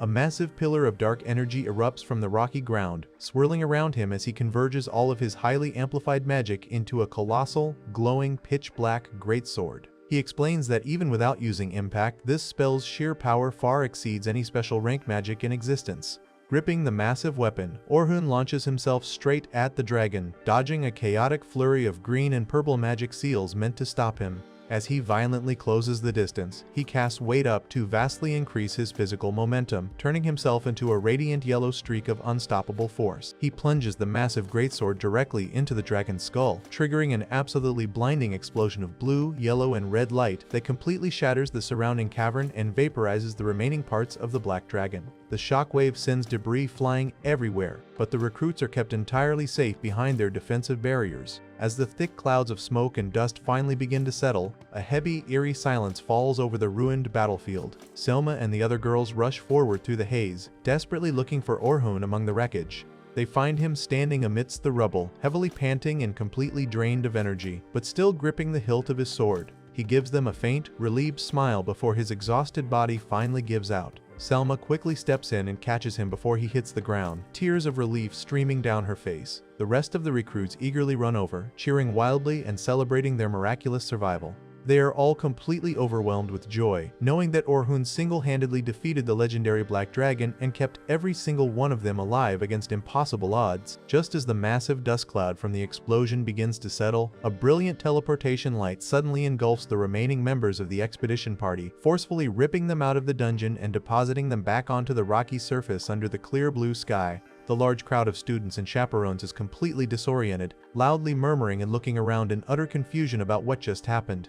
Their confusion quickly turns to absolute shock when they look ahead and see the colossal, lifeless corpse of the legendary Black Dragon sprawled out across the hexagonal stone pillars. Orhun is standing just a few feet away, looking completely exhausted and leaning heavily against his blue-haired friend Holy as she supports his weight. The entire group stares in disbelief, unable to process that the infamous beast is already dead. Holy quickly pieces the situation together and loudly realizes that Orhun actually stayed behind and fought the terrifying monster all by himself to ensure everyone else could escape. Hearing this, Derek, the arrogant blonde knight from Orhun's former party, aggressively pushes his way to the front of the crowd. He completely loses his temper and furiously refuses to believe that a supposedly weak enchanter like Orhun could ever take down such a powerful boss alone. He starts shouting wild accusations and throwing a massive tantrum, desperately trying to protect his fragile ego. However, Holy immediately steps right into his path to defend her friend. She coldly glares at the furious knight and bluntly tells him to finally accept his own weakness instead of constantly lashing out at people who are clearly stronger than him.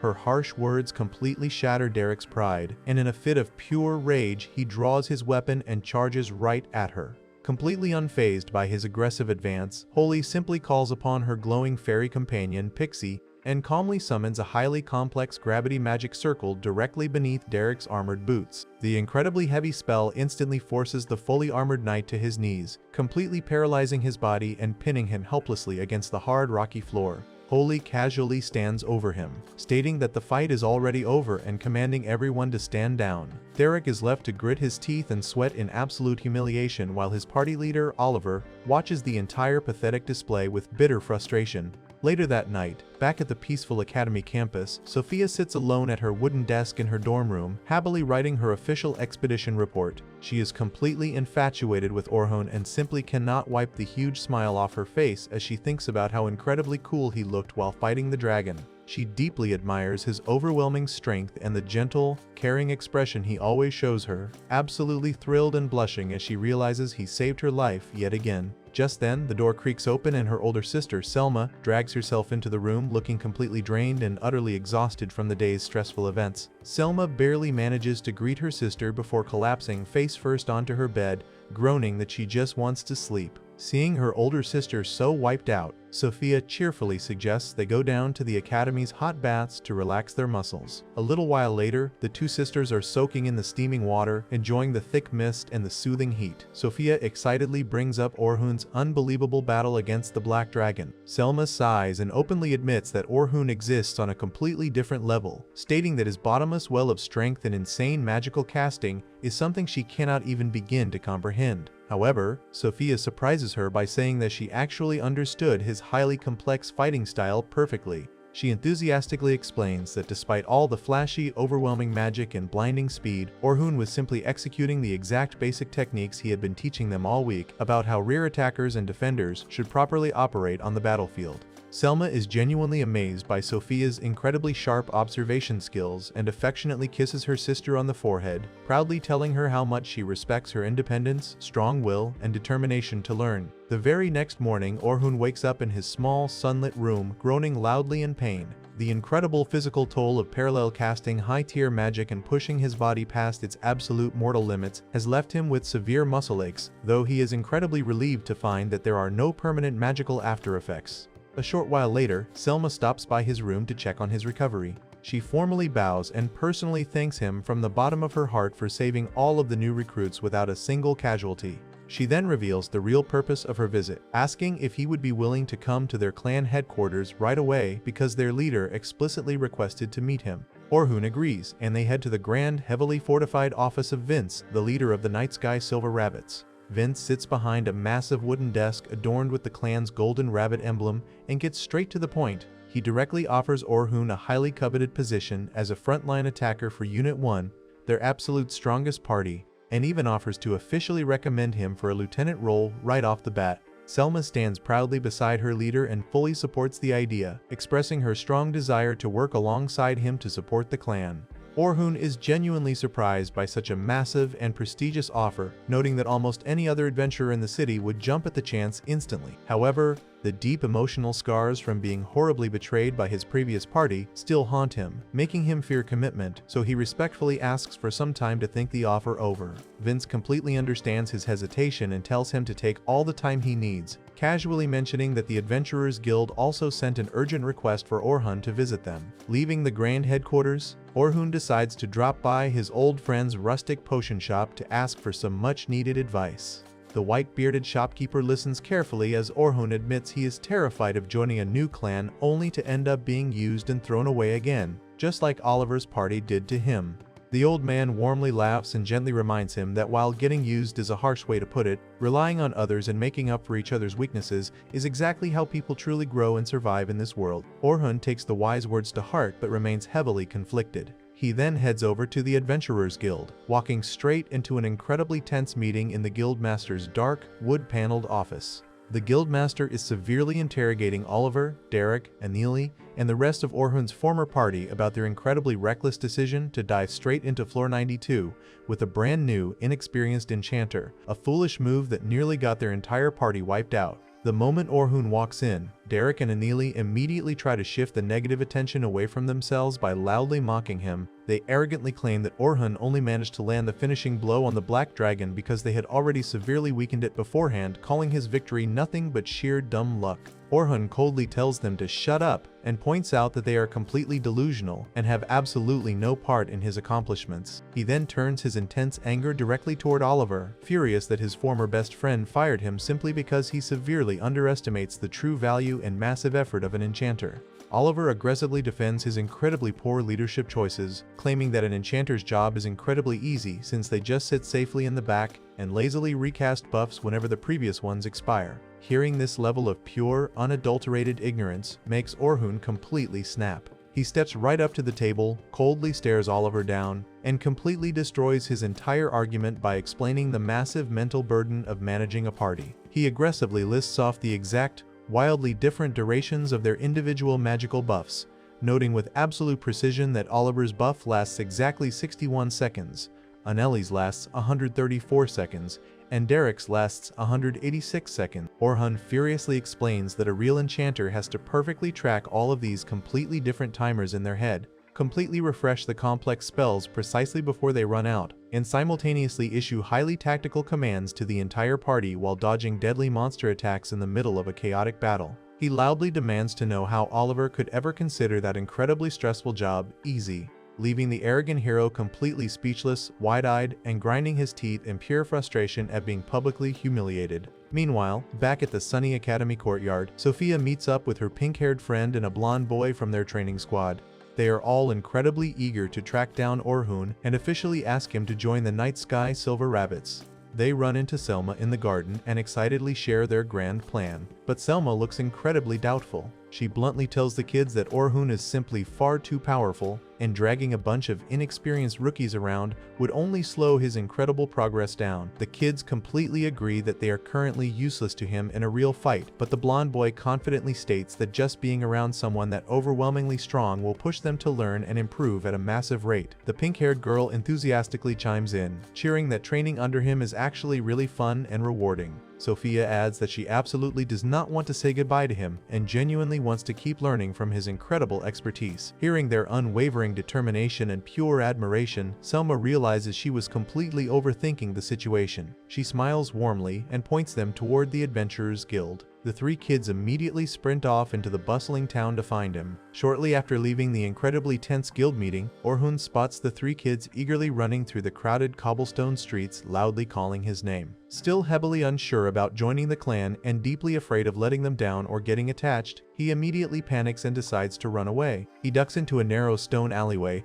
desperately uses his dark magic to instantly conjure floating platforms, and literally leaps across the high rooftops just to avoid a group of persistent teenagers. Exhausted from his injuries catching up to him, he eventually sneaks back into the old man's potion shop to hide. The shopkeeper laughs out loud at the ridiculous situation, pointing out that Orhun is going to absurd lengths to avoid the kids because he clearly cares about them a lot. He notes that Orhun actually looks like he is having a lot of fun running around, and gently tells the young man that he absolutely does not have to be alone forever. Later that night, Orhun takes a quiet, reflective walk out to a lush grassy hill near the clan headquarters, a place he often goes to clear his head. To his total surprise, Sophia is already there waiting for him under the starry sky. She formally bows and earnestly thanks him again for everything he did to save them in the dungeon. When Orhun asks why she is out so incredibly late, she explains that this quiet hill is her absolute favorite spot because of the beautiful, unobstructed view of the moon. She tells him that even in the absolute darkest of nights, the moon always shines bright and gives her the strength to keep going. She then reveals the true, deep meaning behind the night sky silver rabbit's name, explaining that the moon is known as the ultimate guide of the night, and their clan continuously strives to be a guiding light for all lost adventurers.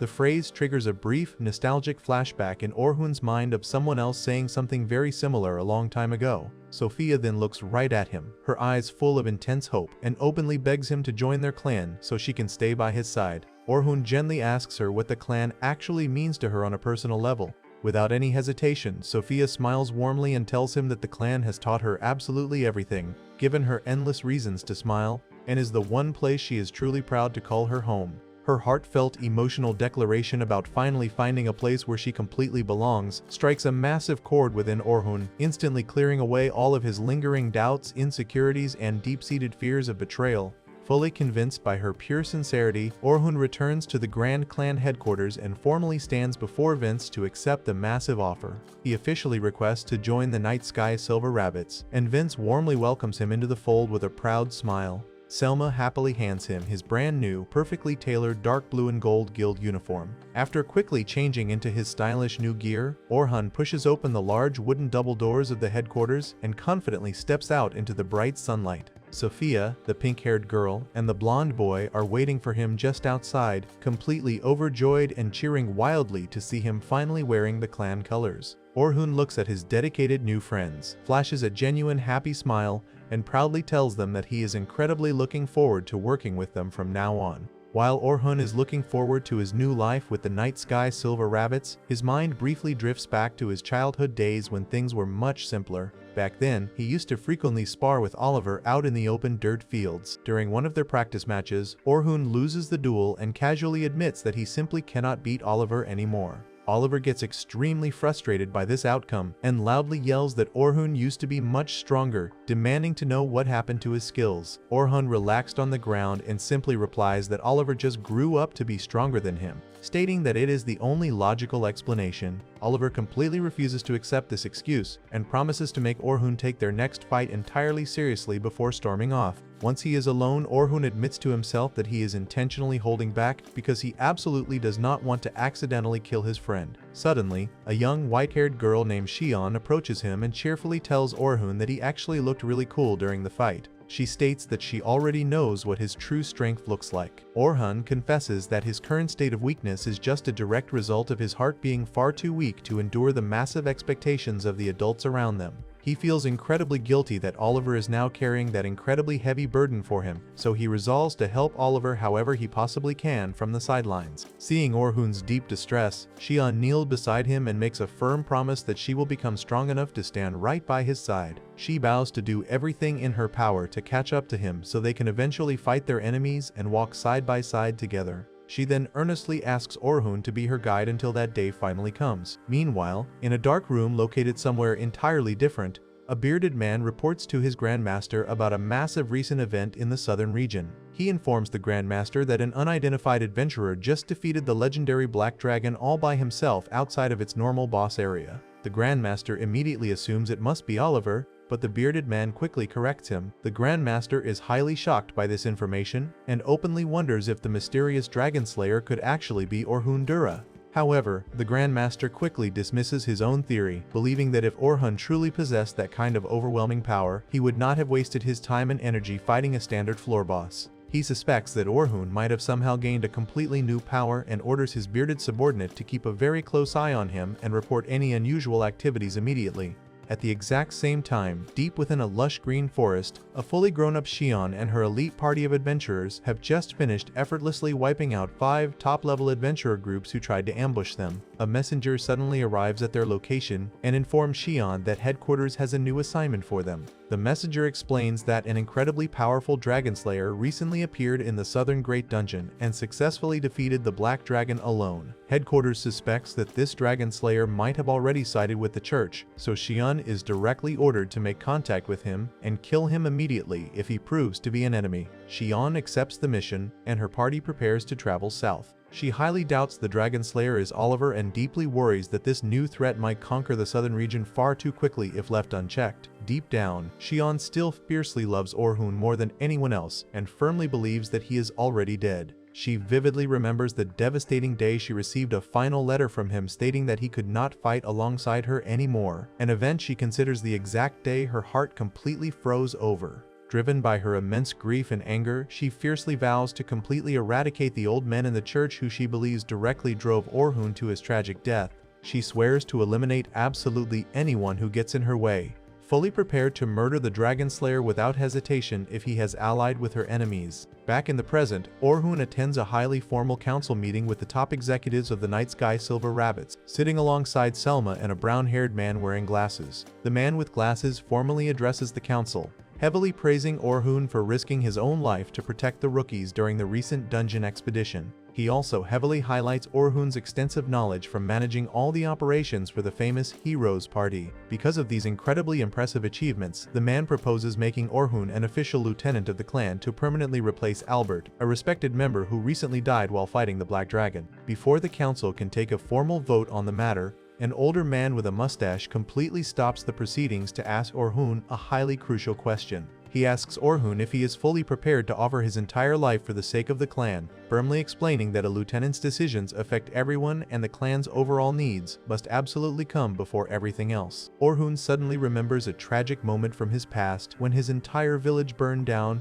and he was utterly powerless to stop it. He looks the older man dead in the eye and bluntly states that he absolutely cannot do that because he swore a personal vow he will never break. The other council members are highly shocked and deeply offended by his response, loudly stating that his flat refusal makes him completely unfit to be a lieutenant or even a standard member of their organization. The older man calmly asks Orhun why he is even sitting there if he refuses to give everything to the clan. Orhun firmly explains that he originally joined the guild solely to protect the specific people he actually cares about. He clarifies that he will never blindly sacrifice himself for the clan as a faceless, abstract organization, but he will gladly give his life to protect his actual comrades so he never has to experience losing anyone important ever again. The older man is highly impressed by Orhun's genuine, unwavering resolve and officially accepts his answer. The man with glasses then calls for a formal vote, and Orhun is officially approved and welcomed as a brand new lieutenant. Shortly after the intense meeting concludes, Orhun walks down the ornate hallway with Selma. A cheerful brown-haired girl named Estella from the Adventure Management Division approaches the two of them. Estella directly asks Orhun if he would be willing to teach and manage a brand new adventuring party, knowing perfectly well that he used to handle all the complex operations and scheduling for the Heroes Party. Selma strongly encourages Orhun to accept the job offer as well. Orhun hesitates and worries that taking on a teaching role might heavily interfere with his primary combat duties in Unit 1. However, Estella quickly assures him that he will have plenty of free time to manage both roles because the clan strictly bans anyone from exploring the Great Dungeon for more than 3 days at a time. Hearing this incredibly generous policy, Orhun happily agrees to take on the extra responsibility and help out the rookies. Estella is absolutely thrilled by his acceptance and promises to send him all the necessary teaching materials right away before happily running off down the hall. Selma then takes Orhun into a private room to officially meet the rest of Unit 1, the clan's absolute strongest combat party. They gather around a large wooden table, and the members enthusiastically introduce themselves one by one.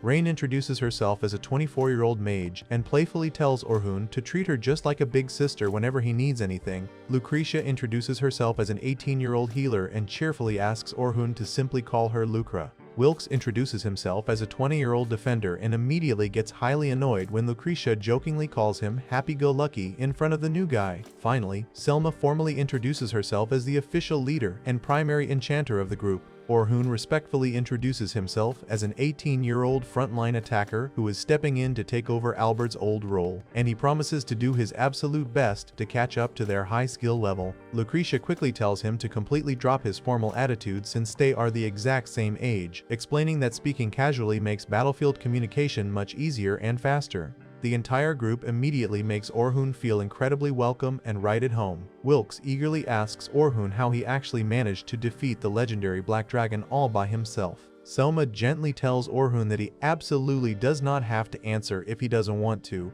but Orhun firmly believes it is highly crucial to share all of his combat information with his new comrades. He explains that he heavily relied on 2 highly complex original spells that he created himself. The first spell is called Impact, which massively multiplies the effects of his physical equipment and magic by up to 100 times. The rest of the party is completely mind-blown by this absurdly high multiplier. Orhun then explains that his second original spell allows him to cast his support magic multiple times to massively stack the effects, casually revealing that he actually stacked his buffs 32 times during the intense dragon fight. Rain and Lucretia scream in absolute shock, loudly calling his unique abilities totally unfair and completely broken. However, Orhun admits that simultaneously maintaining the spells places an extreme amount of physical and mental stress on his body, meaning he absolutely cannot sustain the overwhelming power for very long in a prolonged fight. The group is still completely amazed and asks why he doesn't fill other combat roles with that kind of raw power.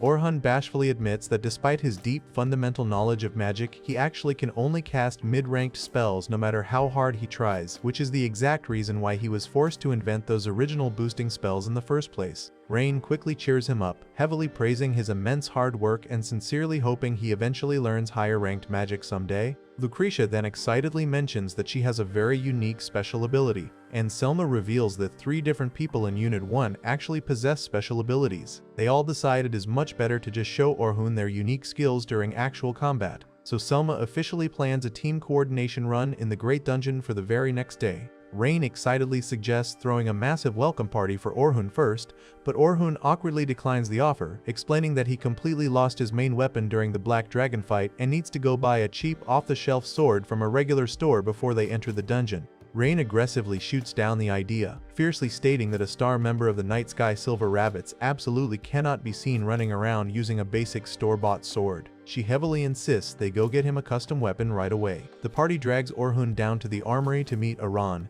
the clan's highly dedicated blacksmith.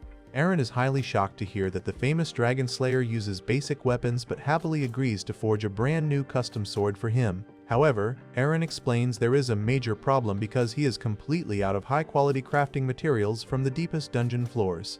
Wilkes points out the massive irony of needing deep floor materials just to make a sword so Orhun can physically go to the deep floors. Orhun casually tells them not to worry at all and completely empties his item storage, pulling out a massive stash of incredibly rare monster parts and highly valuable magical items. He explains that he actively hoarded all of these rare materials while adventuring with the heroes party because they never actually let him use anything. Rain and Lucretia marvel at the massive pile of griffin claws and manticore fangs. Then, Orhun pulls out a massive, shimmering black scale from the black dragon he just defeated. The entire room instantly goes dead silent. Rain, Wilkes, and Selma stare blankly at the dark scale with highly somber expressions as the incredibly painful memory of Albert dying to that exact monster violently floods back into their minds. Orhun quickly realizes he made a terrible mistake by bringing up the dragon and heavily apologizes for carelessly reopening their deep emotional wounds. Recognizing his deep guilt, Rain immediately snaps out of her sadness and intentionally forces a huge, excited smile. She loudly cheers that they can use the extremely rare scale to forge the absolute strongest sword ever, purposefully ensuring the mood stays highly positive for Orhun's sake. Eren carefully examines the Black Dragon scale and excitedly confirms it will be the absolute perfect main ingredient for the new weapon. He asks Orhun if he has any specific design requests for the blade. Orhun turns back to his new friends and heavily apologizes for actively delaying their welcome party to design his sword, but Wilkes and Lucretia warmly smile and reassure him, telling him to take all the time he needs to get his perfect weapon ready for their upcoming adventure. The following day, Orhun joins the rest of Unit 1 around a table as Selma announces that their mission is to collect noxious sheep pelts on floor 86 so they can properly practice their teamwork with him. They quickly make their way down into the Great Dungeon and arrive at floor 86, which completely contrasts with the dark cave structures of the upper levels by featuring beautiful open green fields and a bright sky. Selma wastes no time laying out their tactical formations. She assigns Wilkes to keep the monster's attention at the front, while Rain attacks from the rear using long-range magic. Lucretia is ordered to join the offensive but must keep her healing magic prepped at all times just in case. Selma states she will stay back to buff everyone and call the shots, while Orhun is assigned as the primary frontline attacker. Wilkes jokes that Orhun is so incredibly strong he could probably just clear out all the monsters by himself, playfully worrying that the rest of them might actually just slow him down. Orhun quickly shuts that idea down, firmly stating that he is an official part of their party now and fully intends to follow Selma's orders so they can learn to fight as a cohesive unit. Selma gets a little flustered by his loyalty and spaces out staring at him, but her distraction is completely shattered when a massive fireball suddenly blasts toward them from across the field. Everyone dives out of the way just in time to avoid the explosion. Orhun immediately identifies the incoming attack as belonging to an Earth Dragon, but the monster is completely invisible to them. Lucretia quickly steps up and activates her special ability called Magic Tracking, allowing her to zero in on the residual magical energy in the air. She spots the monster hiding in the distant brush and immediately fires a massive green magical blast to flush it out. A huge horned Earth Dragon emerges from the smoke and roars, but before it can launch another fireball, Wilkes charges forward with his double-bladed spear. He effortlessly dodges the dragon's attacks and leaps over the creature, delivering a heavy strike to disorient it. Rain then steps forward and quickly constructs a special rank spell called Explode, unleashing a massive magical blast that completely obliterates the Earth Dragon in an instant. Orhun is highly impressed by their speed and seamless coordination, specifically noting how incredibly fast Rain constructed such a high-level spell, and how absolutely vital Lucretia's tracking ability is for finding hidden enemies. Selma blushes heavily at Orhun's praise, but their celebration is instantly cut short when two more massive Earth Dragons suddenly appear from the mountains and roar aggressively at them.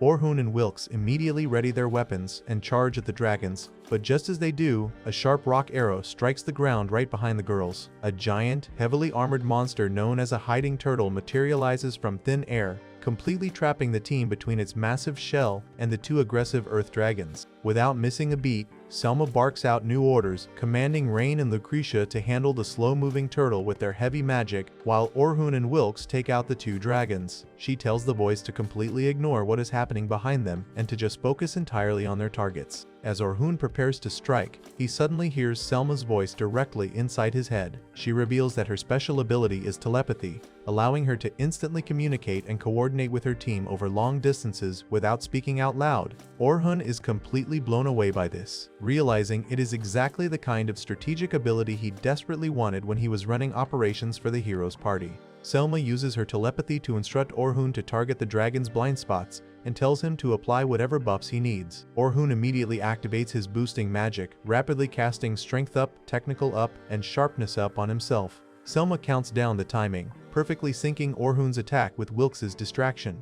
Orhun unleashes his original spell, Impact, and swings his sword with absolutely massive force, creating a blinding white flash that instantly cleaves through both Earth Dragons and annihilates them on the spot. Wilkes is completely stunned by the sheer power of the attack, having never seen anyone cut cleanly through two Earth Dragons before. At the exact same time, Lucretia and Rain unleash a devastating combo on their end. Lucretia calls down a massive lightning strike with her Mjolnir spell, and Rain follows it up by hurling giant ice javelins directly into the hiding turtle. The combined magical assault causes a massive explosion that completely destroys the armored beast. With the battlefield finally clear, the team regroups and happily fist bumps over their flawless victory. Selma heavily praises Orhun for his incredible performance on his very first run with them, and Orhun genuinely smiles, admitting that it has been a very long time since fighting felt this incredibly easy and fun. He tells them he is genuinely happy to be part of a team where everyone actually helps each other out. Hearing this makes the girls incredibly happy, and Selma then turns to Orhun with a very serious expression to ask him if he honestly thinks they are ready to explore Floor 92.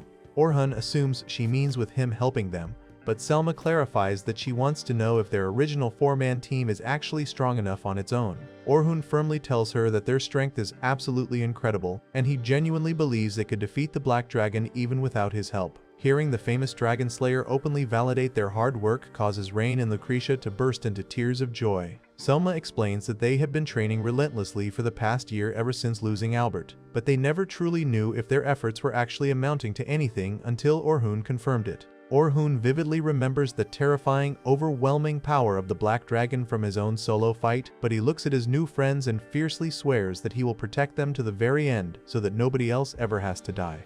The team is deeply moved by his vow and they completely rally together, easily hunting down the 9 nauseous sheep needed to successfully complete their quest. With the pelts collected, they head back to the surface. Orhun mentions he needs to go to the Adventure Management Division tomorrow to officially report the mission's success, and Selma eagerly jumps at the chance to go with him, suggesting they meet up first thing in the morning. Later that night, the Night Sky Silver Rabbits throw a massive welcome party for Orhun at their favorite local tavern. They order tons of food and fill their wooden mugs to the brim, cheering and drinking together. Rain, Lucretia, and Wilkes all admit that they were actually incredibly nervous about working with the famous Dragon Slayer, completely fearing they would just drag him down or that he would be highly unapproachable. Orhun laughs and admits he was nervous about fitting in too.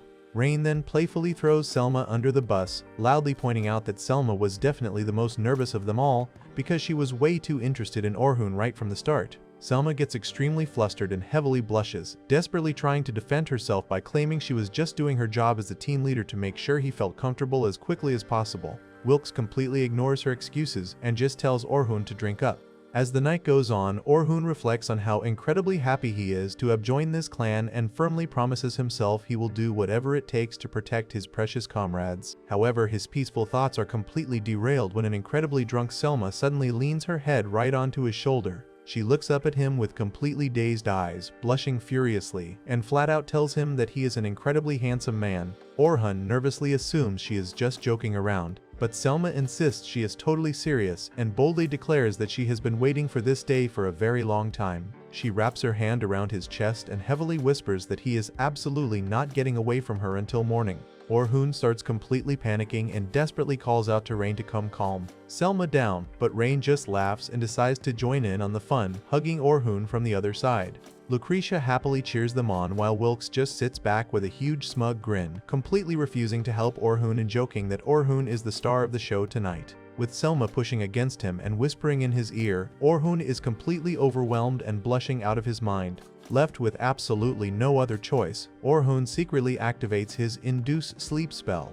In an instant, both Selma and Rain pass out cold right on his shoulder. Orhun lets out a massive sigh of relief, silently thanking Selma for such a fun and chaotic night. Very late that night, Selma's younger sister Sophia is awake in her room wondering why her sister is still out so late. She hears a knock at her bedroom door and is completely shocked to find Orhun standing in the hallway carrying an unconscious Selma on his back. Sophia instantly assumes something romantic is going on, but Orhun quickly shuts that down, awkwardly explaining that Selma just drank way too much at the welcome party and completely passed out. Sophia feels a bit bad for the misunderstanding, but is mostly just highly surprised because Selma never gets that incredibly drunk. After Orhun drops Selma off on her bed and leaves, Sophia wakes her sister up and gently scolds her for causing Orhun so much trouble. Selma is absolutely mortified when she realizes Orhun had to carry her all the way home, and she apologizes profusely, feeling completely terrible about her highly embarrassing behavior. Sophia smiles warmly and tells Selma that she does not need to apologize to her. She points out that Selma has been under a massive amount of stress lately as the team leader, and now that Orhun is finally here, she's actually able to completely relax and let her guard down. Sophia is just incredibly happy to see her older sister having so much fun again, and completely credits Orhun for bringing Selma's smile back. Hearing her little sister say such incredibly sweet things makes Selma completely burst into tears of joy, loudly declaring that Sophia is an absolute angel from heaven. The next morning, Selma stands under the hot water of her shower, completely stressing out over everything that happened the night before. She cringes immensely at the memory of being carried home and feels absolutely mortified that she embarrassed herself so badly in front of both Orhun and her little sister. She worries that Sophia is going to completely misunderstand her feelings for Orhun if she keeps acting so recklessly around him. Selma tries to forcefully convince herself that she only likes Orhun as a good person and heavily respects him as an elite adventurer, completely denying that she has any romantic feelings for him whatsoever. However, her mind keeps stubbornly flashing back to the exact moment she leaned against his chest and called him handsome, making her blush furiously all over again.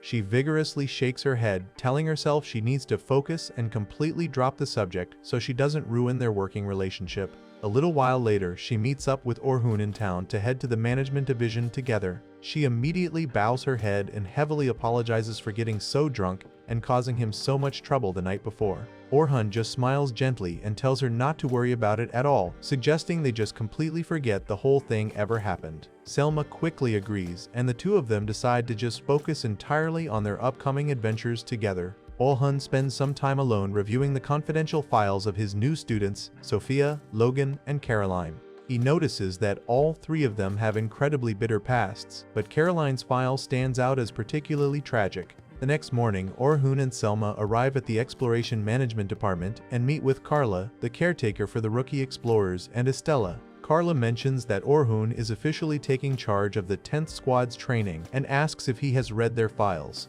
Orhun confirms that he has reviewed everything and reached a solid conclusion about how to handle them. Carla trusts his judgment and leaves the rookies entirely in his care. Estella admits she was worried about the kids but feels deeply relieved knowing Orhun is stepping in as their instructor. Orhun asks about teaching materials or specific guidelines, but Estella tells him there are absolutely none, leaving the entire curriculum entirely up to his discretion based on his past experiences. However, she sets an incredibly high goal for the team, requesting that Orhun train the rookies to be strong enough to conquer the middle floors of the Great Dungeon completely on their own within just 6 months. Orhun points out that this is a massive expectation, but Selma chimes in, noting that the rookies are highly promising and have already grown a lot during their recent instructional expedition.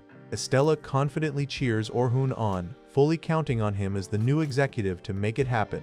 As Orhun and Selma walk down a quiet hallway together, Selma brings up the files and assumes Orhun now knows the truth about her relationship with Sophia. Orhun admits he was quite surprised to learn about their family dynamic. Selma explains that Sophia's mother was originally a servant in the Claudel household who passed away shortly after giving birth to Sophia. The Claudel family took Sophia in, but because she was the child of their father's mistress, she was placed in an incredibly difficult position and endured a lot of hardship from a very young age. Selma tried her absolute best to protect her little sister, but after Selma eventually left the house to become an explorer, the family's treatment of Sophia grew even worse. When Selma returned home for the first time, she immediately asked Sophia if she wanted to leave with her, extending her hand to pull her sister out of that abusive environment. Selma confesses that her deep desire for Sophia to become a fine and independent explorer might just be her own personal favoritism as an older sister, but Orhun reassures her that her feelings are completely natural. He promises to do everything in his power to look after Sophia, bringing a massive wave of relief to Selma. Orhun then enters the classroom to meet his 3 new students.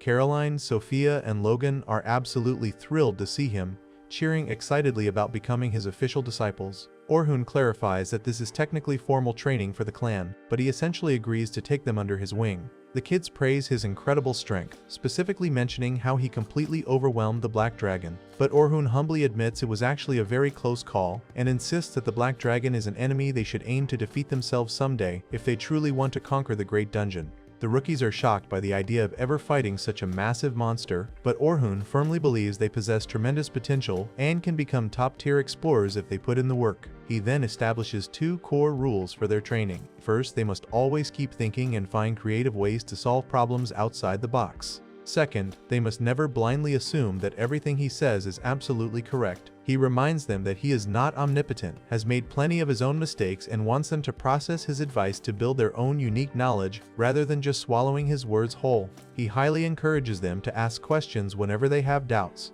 Before starting the physical training, Orhun asks each of them to explain exactly why they decided to become explorers in the first place. Sophia goes first, explaining that she wants to become a strong, independent person who can make her own choices, exactly like her older sister Selma. She admits she doesn't actually have a specific dream yet, so she became an explorer to simply find her true goals in life. Orhun praises her honesty and promises to fully support her journey of self-discovery.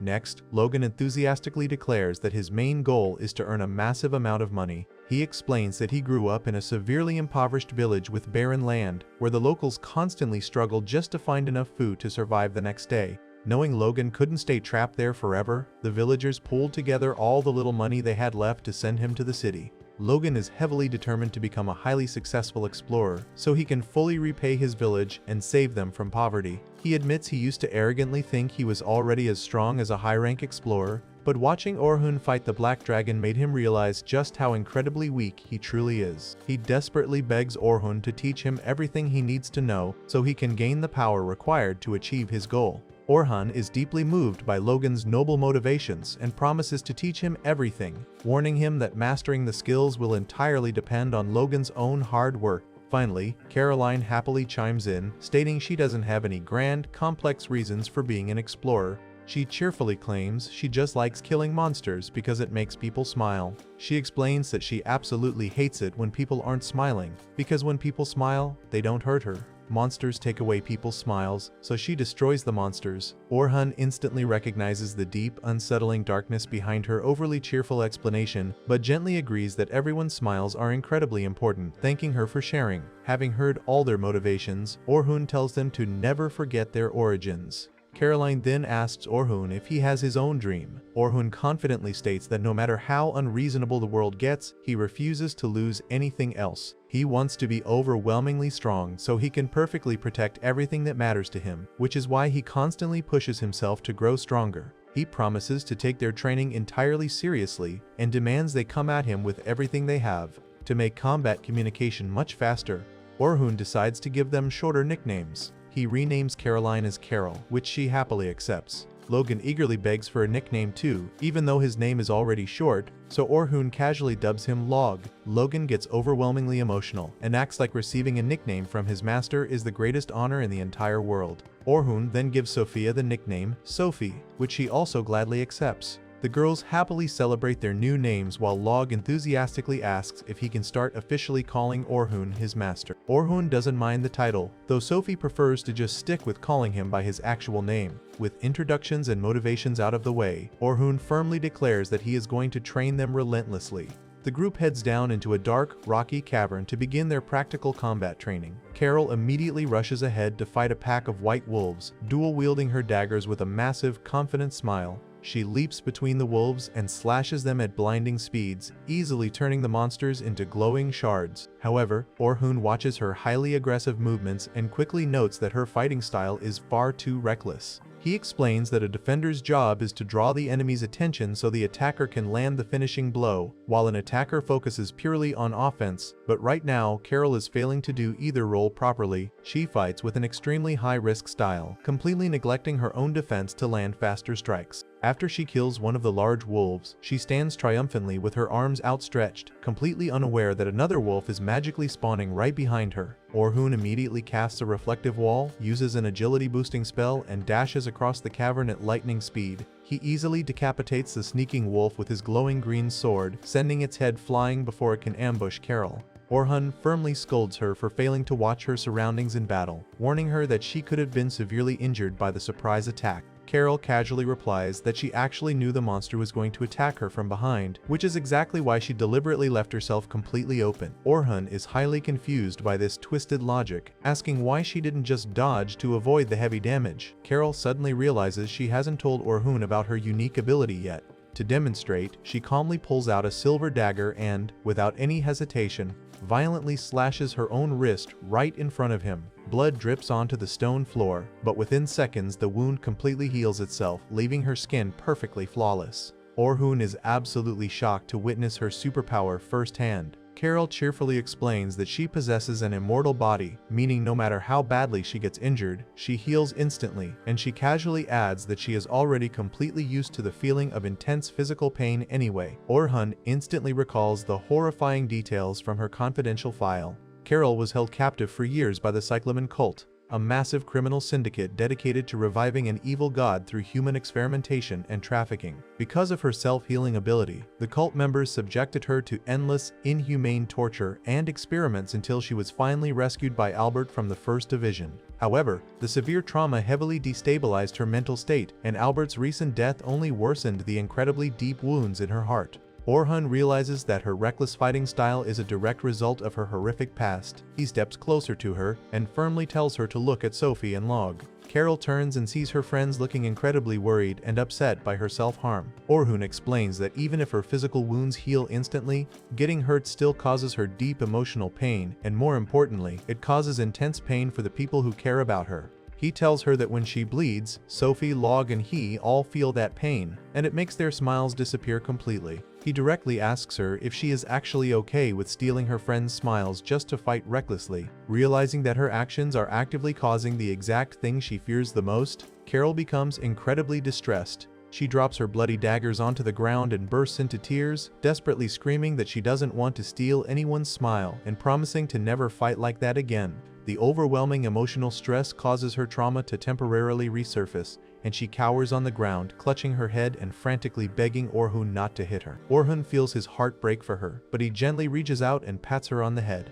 He pulls her into a comforting embrace, softly reassuring her that she is completely safe now, and that absolutely no one in their clan will ever lay a hand on her. He promises that if anyone ever tries to hurt her again, he will personally knock them flat. Carol slowly calms down in his arms while Sophie and Log watch the touching moment with deep respect for their master. Orhun completely shifts the focus of Carol's training to emphasize absolute defense and evasion. He sets up a rigorous exercise in a large training hall, firing rapid-speed magical orbs at her from all directions. Carol scrambles frantically across the floor, desperately dodging the projectiles and complaining that it is incredibly hard to avoid attacks when she doesn't know where they are coming from. Orhun firmly reminds her that if she wants to protect everyone's smiles, she must first learn how to properly protect herself without relying on her healing factor. He refuses to go easy on her, repeatedly blasting her with the training balls while she frustratingly calls him a complete demon. Meanwhile, Orhun has Log practicing with a spear instead of a sword. Log swings the weapon with heavy, determined strikes, and Orhun praises his improving form. Orhun explains that a spear allows Log to keep a safe distance from aggressive enemies while also giving him the flexibility to function as an enchanter for the team. Log eagerly agrees with the strategy, and Orhun promises to bring in his silver-haired teammate Will, who is an absolute expert with the spear, to give Log some advanced lessons later. For Sophie, Orhun designs an intense multitasking exercise to improve her parallel spell construction. He forces her to constantly subtract the number 7 from 500 out loud, while simultaneously maintaining 2 massive glowing magic circles in the air. On top of that, she must accurately fire specific elemental spells at numbered targets whenever Orhun randomly calls out a color. Sophie struggles to keep up with the intense mental strain, occasionally freezing up and apologizing when she loses count. Orhun firmly warns her that panicking or freezing up in a real battle will immediately put all of her teammates in lethal danger, pushing her to focus harder. During one of the drills, Sophie successfully readies 2 spells at the exact same time, but suddenly stops in confusion. She tells Orhun that when she reached out with her magic, she felt a highly strange sensation, almost as if she could physically affect the target without actually firing the spell, noting that the target even fell over on its own. Orhun quickly suspects this might be the first signs of her unique superpower manifesting, noting that superpowers vary wildly from person to person and are still largely misunderstood. Since Sophie is Selma's blood sister, Orhun internally theorizes that she likely inherited a powerful innate ability, just like Selma's telepathy. He advises Sophie not to rush things and tells her to take her time figuring out exactly what that strange feeling is. After an incredibly grueling day of training, the girls head to the local bathhouse to wash off the sweat and relax in the hot water. Sophie and Carol are completely exhausted, agreeing that Orhun's training methods are borderline demonic. Carla and Estella happen to be in the bathhouse as well and happily greet the rookies, praising them for how rapidly they are improving and encouraging them to keep up the great work. Sophie promises they will continue working hard, but then looks down at her own body with a slightly depressed expression, feeling insecure about her lack of physical curves compared to the older women. Carol cheerfully tries to comfort her, confidently stating that they are still in their growth phase and will definitely get much bigger as they get older. But Sophie just glares at Carol's already well-developed figure and calls her a traitor, leading to a loud, playful argument in the bath. Over the next few weeks, the intense training continues flawlessly. Carol becomes incredibly agile, effortlessly diving and weaving through Orhun's high-speed magical projectiles without taking a single hit. Sophie perfectly masters her parallel construction, instantly blasting multiple targets with alternating fire and water spells without ever breaking her concentration. Log spars aggressively with Will, expertly parrying heavy staff strikes and holding his ground against the veteran explorer. Orhun watches their massive progress with deep pride. He eventually gathers the 3 rookies in the main hall and proudly announces that since they successfully managed to defeat the floor boss of the 20th floor, the massive Orc Lord, entirely on their own yesterday, they have officially cleared the first major stage of his training program. The kids cheer wildly, and Orhun heavily encourages them to keep pushing forward to reach even higher levels in the dungeon. Later that day, Orhun heads over to the local blacksmith shop to pick up a special order. The muscular shopkeeper proudly presents him with a sleek, perfectly crafted black sword resting on the counter. Orhun picks it up and gives it a few practice swings, extremely impressed by its flawless balance and sharp edge. The shopkeeper confirms that the blade was forged directly from the incredibly rare scales of the black dragon that Orhun recently defeated. Holding his powerful new weapon, Orhun stares down at the dark blade and makes a heavy, solemn vow to himself. He fiercely swears upon the Black Dragon Sword that no matter how dangerous the situation becomes, he will use this newfound power to perfectly protect his precious comrades from all harm. Orhun is back in the dungeon with his former party from the 1st Division, actively testing out his brand new sword. He easily slices a large skeleton monster in half, turning it into dark mist. He is incredibly pleased with the weapon, noting that it fits perfectly in his hand and feels completely custom-made for him. His teammates praise the craftsmanship of the Night Sky Silver Rabbit's blacksmith, mentioning that the sword was forged using a scale from the black dragon and the blood of a hide turtle.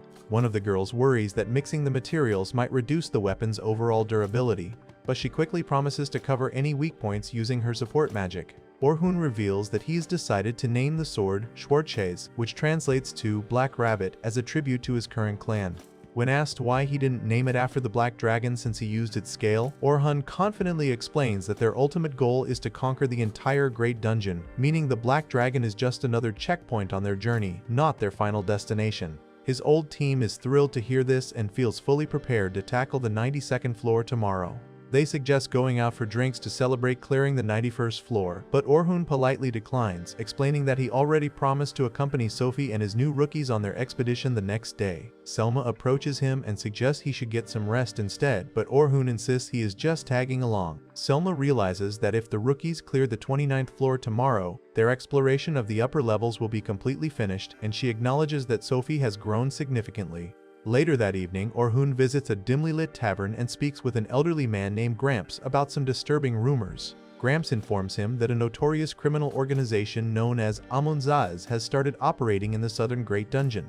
Gramps explains that Amunzaz is a dangerous cult of explorer killers who firmly believe that the Great Dungeon must never be conquered, and they have already started murdering high-ranking explorers to stop their progress. Orhun realizes the guild is deliberately hiding this information from the public to prevent massive panic. Despite knowing that a group of murderers won't listen to reason, Orhun asks Gramps to craft a special item for him just in case. Meanwhile, Will visits a local shop to pick up his fully repaired spear. The shopkeeper notes that Will has grown much stronger and no longer looks like the type of person who would run away from a fight. Will solemnly admits that he used to be a coward and feels directly responsible for the death of their former comrade Albert. However, he states that he has spent the entire past year training harder than anyone else, so he can finally avenge Albert without losing anyone else. Elsewhere, Lena sits alone in a moonlit garden and makes a similar vow, declaring that she absolutely refuses to let anyone die during the upcoming boss fight. Back at their quarters, Selma and Sophie talk in their bedroom. Selma admits that she is incredibly nervous about facing the Black Dragon on the 92nd floor tomorrow. Sophie honestly tells her that she doesn't want her to go, recalling how badly Orhun was injured the last time he fought the beast. She desperately wants her sister to stay safe by her side, but she knows Selma is fully committed to getting revenge for their fallen friend. Since she can't stop her, Sophie decides to share her own courage with her older sister. She explains that taking on a leadership role in her rookie party has made her much braver, and she wants Selma to take some of that strength with her. Deeply moved by Sophie's growth and support, Selma hugs her sister tightly and vows to defeat the Black Dragon. The next day, Orhun accompanies his rookies into the dungeon, and they successfully clear the 29th floor together. Log is incredibly excited, knowing that once they conquer the 30th floor, they will officially become full-fledged explorers in the 3rd division. However, Sophie becomes sad, realizing that this means Orhun might stop being their instructor. Shortly after, the group heads to the guild office to submit their application for the 30th floor exam. The receptionist happily accepts their request, but informs them that an official inspector must accompany them to verify their skills. She casually schedules the exam for the day after tomorrow, which immediately causes Orhun to panic, because that is the exact same day he is supposed to help the 1st Division fight the Black Dragon. The receptionist explains that the inspector is very busy, so if they refuse this date, the exam will be pushed back indefinitely. The rookies quickly realize the scheduling conflict and beg Orhun to let them take the exam entirely on their own. Carol insists they need to prove they can clear a floor without his constant supervision, while Log and Sophie argue that they cannot rely on their master forever if they truly want to become independent explorers. They plead with him to trust them, promising not to do anything reckless. Orhun reluctantly agrees to let them go without him, but he strictly demands that they submit a highly detailed operational plan for his approval first. The rookies quickly draft the strategy and present it to Orhun, who reviews the document and confirms that their plan is solid. However, he sternly warns them that things rarely go exactly as planned in the Great Dungeon and tells them to never let their guard down. As an extra precaution, he hands each of them a specially crafted gem pendant on a silver chain, giving Sophie a purple gem, Carol a green one, and Log a red one. He tells them the pendants are protective charms, and sincerely prays for their safe return. The night before the big expeditions, everyone spends their time preparing mentally and physically for the challenges ahead, completely unaware of the looming danger. The following morning, the rookies enter the 30th floor on their own. They carefully navigate the rocky canyon and quickly detect approaching footsteps. Log senses 3 enemies ahead, and they immediately execute their rehearsed combat formation. 3 green goblins charge at them, but Carol smoothly acts as a decoy, distracting the monsters with her agile movements. Log then casts a spell that summons sharp stone spikes from the ground, instantly impaling the goblins. Sophie follows up by launching a barrage of glowing energy blades that effortlessly slice the remaining monsters into dark mist. Another party of explorers standing nearby watches the flawless victory and is completely shocked to learn that the kids are just rookies. Log and the girls proudly declare that their success is all thanks to their incredible master. Meanwhile, deep on the 92nd floor, the 1st Division prepares to breach the boss room. The team stands before a massive doorway blocked by jagged green crystals. As the crystals retract, glowing red eyes pierce through the darkness, signaling the arrival of the Black Dragon. The team immediately springs into action, casting a sequence of powerful buffs. The support mages apply Vanguard up and Rear Guard up to the entire party, and then they specifically target Orhun with a quadruple status up spell. Orhun glows with a brilliant yellow aura, drawing his new sword as Will stands beside him, gripping his green spear.